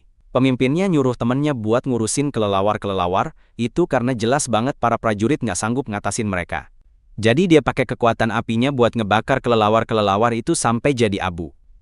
Pemimpinnya ngenalin kalau kelelawar-kelelawar itu sama kayak yang dari lab profesor, tapi dia gak tahu gimana caranya mereka bisa keluar dari kandang. Pas banget, si besar ngerasain ada kekuatan aneh dari dalam pabrik, jadi pemimpin bilang semua orang harus hati-hati. Tapi Zuge malah santai aja, dia yakin bisa ngalahin monster apapun yang datang. Dia bahkan nawarin buat jadi yang paling depan, tapi beberapa detik kemudian, tiba-tiba ada kadal jatuh dari langit-langit dan langsung menyerangnya, sebelum dia sempat pakai kekuatan apinya. Zuge kena serangan brutal, tenggorokannya digigit sampai badannya hancur. Pemimpin mereka shock ngeliat temennya dibantai kayak gitu, jadi dia langsung suruh pasukannya tembak si kadal. Tapi, kulit kadal itu kuat banget, jadi pelurunya nggak terlalu ngaruh. Kadalnya balik nyerang salah satu prajurit, tapi sebelum mukanya hancur, si pemimpin berhasil nahan pakai cambuknya. Sambil nahan, dia minta si Men buat ngurus si kadal. Si Men seneng banget bantu, jadi pas kadalnya ditarik, dia langsung hajar sampai tembus dadanya. Sementara itu, Muxia lagi jalan menuju pintu keluar. Ketika dia berbelok di sudut, dia kaget melihat jalan buntu. Menurut peta yang dia punya, harusnya ada jalan yang menuju ke saluran pembuangan di sini, tapi sebelum dia bisa cari tahu kenapa jalannya terhalang, dia diserang oleh penjaga-penjaga yang tersisa. Dia berhasil menangkis serangan itu, tapi tanpa Wang di sini, Muxia dalam keadaan yang kurang menguntungkan karena dia sendirian melawan dua orang. Pemimpinnya nanya apakah Muxia punya kata-kata terakhir sebelum mereka membunuhnya, tapi dia cuma diam, dan siapin pedangnya buat bertarung. Pemimpin itu mulai menyerang duluan, dan Muxia berusaha semaksimal mungkin untuk menangkis semua serangannya, tapi akhirnya, pemimpin itu berhasil melilitkan cambuknya di lengan Muxia, dan ini udah hampir selesai buat Muxia karena cambuknya bikin lumpuh begitu kena. Sekarang Muxia gak bisa gerak lagi, jadi si Men lari mendekat dan ngasih pukulan sekuat tenaga. Muxia masih bisa bertahan dari pukulan pertama itu, tapi dalam kondisinya sekarang, gak mungkin dia bisa bertahan dari pukulan kedua. Sebelum mereka menghabisi Muxia, pemimpinnya sempat berterima kasih karena Muxia udah menghancurkan laboratorium profesor, karena sebenarnya dia benci banget sama tempat itu. Sebenarnya, para penjaga itu dulunya diculik waktu masih kecil dan dijadikan bahan eksperimen sama profesor. Akibatnya, si Men jadi buta dan yang lainnya harus ngerasain sakit yang gak kebayang demi bisa bertahan HIDUP. Meskipun begitu, Muxia bilang ke mereka kalau penderitaan mereka bukan alasan buat ngelakuin hal-hal jahat. Tapi pemimpinnya bilang kalau Muxia nggak punya hak buat ngomong gitu, karena dia punya masa kecil yang bahagia, beda sama mereka. Dia lalu nyuruh si Men buat ngabisin Muxia, tapi sebelum dia sempat mukul, Wang tiba-tiba muncul dan ngalahin si Men. Dia nanya ke Muxia apa dia baik-baik aja, tapi Muxia beneran kesal, karena hampir aja dia kena hajar kalau Wang nggak ada di situ. Pemimpinnya bingung banget dan nanya gimana caranya Wang bisa sampai ke situ. Tapi Wang malah kasih peringatan, kalau dia bisa ngerasain ada segerombolan monster yang datang. Pemimpin itu lalu berbalik dan mendapati dua kadal menatapnya tajam, jadi dia bilang ke Wang kalau mereka harus kerjasama buat ngalahin monster-monster ini. Tapi, Wang malah langsung ambil Muxia dan teleport keluar dari sana, jadi dia ditinggal sendirian. Sekarang, Wang dan Muxia ada di selokan, jadi Muxia nanya gimana dia bisa lakuin itu, tapi Wang gak mau kasih tahu kemampuan spesialnya, jadi dia bilang itu rahasia. Muxia memutuskan buat gak bertanya lebih jauh, tapi mereka benar-benar harus pergi secepatnya, jadi dia pakai baju selam yang udah dia sembunyiin dari tadi, dan siap-siap pergi. Wang tanya apakah dia bawa satu untuknya juga, tapi Muxia bilang dia bisa pakai kemampuan rahasianya buat keluar sendiri. Tapi sebelum mereka bisa pergi, mereka dihadang sama bosnya organisasi Du. Kekuatan bertarungnya gila banget, jadi sistem kasih peringat. Wang nanya ke sistem siapa orang ini karena dia sama sekali nggak bisa ngerasain kalau ada yang mendekat, dan sistem bilang kalau Li jauh lebih kuat dari Wang, jadi dia sebaiknya nggak cari ribut. Menurut info dari Muxia, Li seharusnya lagi di luar negeri buat misi pembunuhan, tapi sekitar sebulan yang lalu, dia tahu ada yang nyuri info soal organisasi. Jadi dia semangat banget pengen tahu siapa pelakunya, karena dia pikir bakal ketemu lawan yang tangguh. Tapi dia kecewa pas lihat ternyata cuma beberapa anak lemah.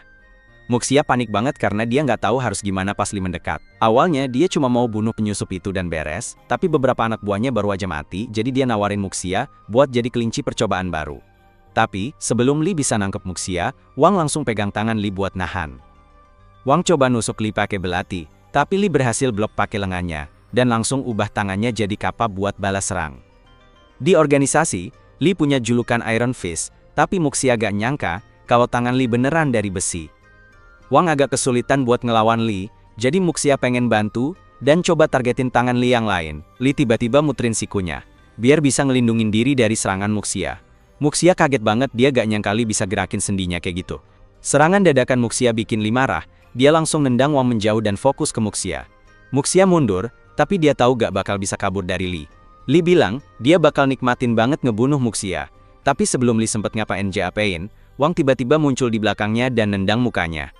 Li gak nyangka ada serangan kayak gitu, tapi dia cepet bangkit lagi, dan langsung nangkep kaki Wang yang masih di udara. Terus, Li muter-muterin Wang dan ngehantem dia ke tanah. Tapi pas Li mau ngabisin Wang, Muxia lempar belati ke arah Li buat bikin dia gak fokus. Terus dia coba nyerang diam-diam, tapi Li udah ngeliat dari jauh, jadi dia gampang aja ngelak dari serangan Muxia. Wang nyoba nyerang Li pas Li lagi fokus sama Muxia, tapi Li juga udah ngeliat itu. Cuma, dia gak nyangka Wang bisa teleport pas nyerang, jadi Li kaget dan Wang berhasil nyerempet mukanya. Ini bikin Li agak was-was karena dia gak bisa nebak serangan Wang kalau udah teleport. Dia ngaku kalau dia sempat ngeremehin mereka dan nanya ke Wang apakah teleportasi itu teknik terlarang atau semacamnya, tapi Wang gak mau jawab. Muxia nanya ke Wang, kira-kira mereka berdua punya peluang ngelawan Li. Tapi kayaknya susah banget. Palingan, menurut Wang, mereka bisa selamat kalau kabur bareng. Tapi butuh pengalih perhatian yang bagus biar bisa mulai duluan. Wang minta si Kubus buat pakai skill pemberian ilahi, buat mindahin sebagian energinya ke belati.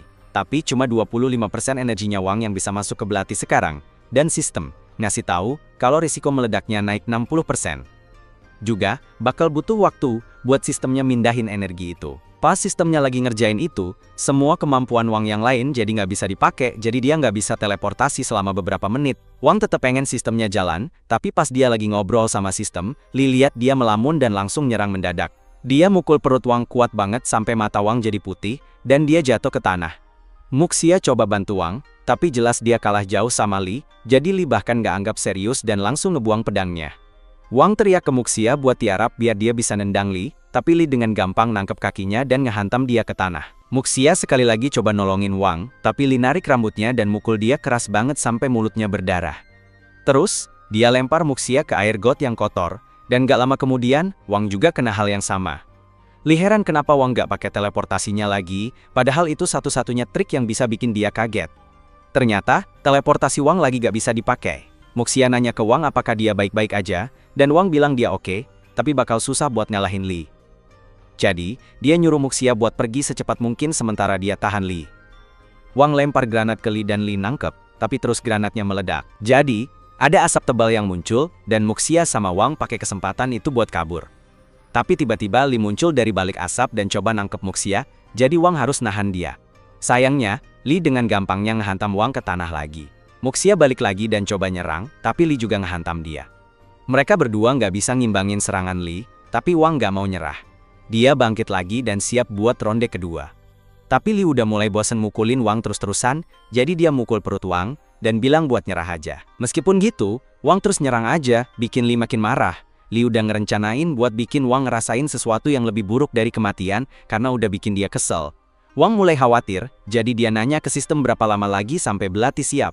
Sistem bilang dia harus nunggu 1 menit, tapi Wang gak punya waktu 1 menit dengan Li yang udah jalan ke arahnya. Sistem kasih tahu kalau Wang udah punya banyak tulang patah dan ngalamin pendarahan parah, tapi Li tetap nambahin luka-luka Wang.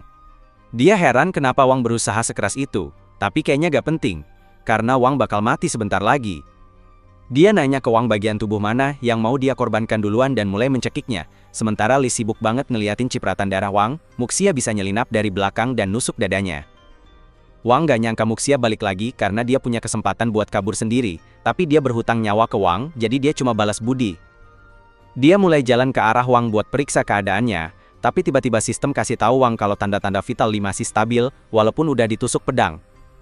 Itu artinya dia masih baik-baik aja, jadi Wang kasih peringatan ke Muxia buat menjauh dari Li sekarang juga. Dan belati bakal itu meledak dalam 30 detik. Wang awalnya panik, tapi kemudian dia sadar kalau dia bisa pakai ini untuk keuntungannya. Jadi, dia lari ke arah Li dan menusuk tangannya. Tentu aja ini nggak bikin banyak kerusakan, tapi cukup bikin Li marah, sampai dia memukul Wang beberapa meter ke dalam terowongan. Muxia langsung lari ngejar Wang, buat lihat apakah dia baik-baik aja. Sementara Li nggak percaya kalau Wang beneran mikir belati kecil ini bisa ngalahin dia. Li coba narik belatinya keluar, tapi saat itu juga belati meledak, ngelepasin semua energinya sekaligus, dan membekukan Li. Muxia kagum sama yang baru aja dia lihat, tapi itu nggak akan menahan Li terlalu lama, jadi Wang bilang ke dia kalau mereka harus kabur. Muxia gak ngerti apa yang dia omongin soalnya Li udah kayak patung es, tapi Wang tahu kalau Li selama ini nahan-nahan dan kena es, bikin dia bakal ngamuk dan jadi gila-gilaan. Mereka bakal tamat kalau Li berhasil ngejar mereka sekarang. Jadi Wang narik Muxia ke saluran pembuangan dan bilang buat cepet-cepet, karena ini satu-satunya jalan keluar. Muxia nanya gimana cara Wang kabur, karena cuma dia yang punya baju selam, tapi Wang bilang Muxia gak perlu khawatir.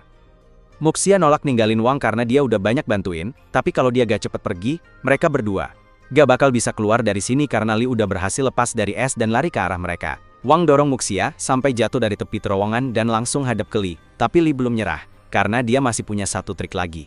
Tiba-tiba Wang hilang di depan mata Li, dan Li bener-bener gak percaya dia udah buang-buang transformasi penuhnya cuma buat mereka kabur gitu aja. Dia sumpah kalau ketemu Wang atau Muxia lagi, bakal hajar mereka habis-habisan. Tapi itu nggak bakal terjadi dalam waktu dekat, soalnya Muxia udah keluar ke laut dan Wang numpang di tabung oksigennya dalam bentuk kubus. Beberapa hari kemudian, Wang udah sembuh dari lukanya, tapi kejadian di fasilitas Ludela itu masih kerasa kayak mimpi buat dia. Dia udah ngalamin hal-hal yang sebelumnya, nggak pernah kebayang, dan dia tahu kalau mimpi buruk ini belum selesai. Lebih parahnya lagi, dia belum juga nemuin Yao, Luo, atau Shigukin jadi rasanya kayak muter-muter aja. Akhirnya, Wang ketemu sama Muxia, yang nyeret dia buat ketemuan. Dia nawarin Wang kartu superhuman dan kesempatan buat ikut kompetisi, tapi Wang bener-bener nggak tahu apa yang dia omongin. Muxia janji bakal jawab semua pertanyaan Wang, jadi pertama-tama dia nanya tempat ini apa.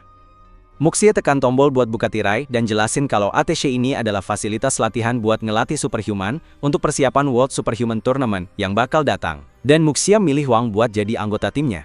Tapi Wang langsung nolak. Muxia gak nyangka dia bakal nolak secepat itu. Padahal belum tahu turnamennya tentang apa. Tapi Wang udah cukup sering berurusan dengan orang-orang super, jadi tahu itu gak bakal seru. Selain itu, dia bilang ada orang yang harus dia cari, tapi Muxia udah tahu kalau Wang lagi nyariin Shigukin dan Yao. Muxia nawarin buat kasih info gratis dan bilang ke Wang kalau Shigukin itu MVP di turnamen Superhuman ke-43. Wang nanya apa dia tahu di mana Shigukin Shiken, tapi Shigukin itu super kuat dan susah banget ditemukan. Jadi, Wang gak akan bisa nemuin dia sendirian, bahkan kalau dia tahu, harus mulai dari mana. Tapi kalau dia ikut turnamen bareng Muxia, peluangnya buat nemuin petunjuk tentang Shigukin jadi lebih gede.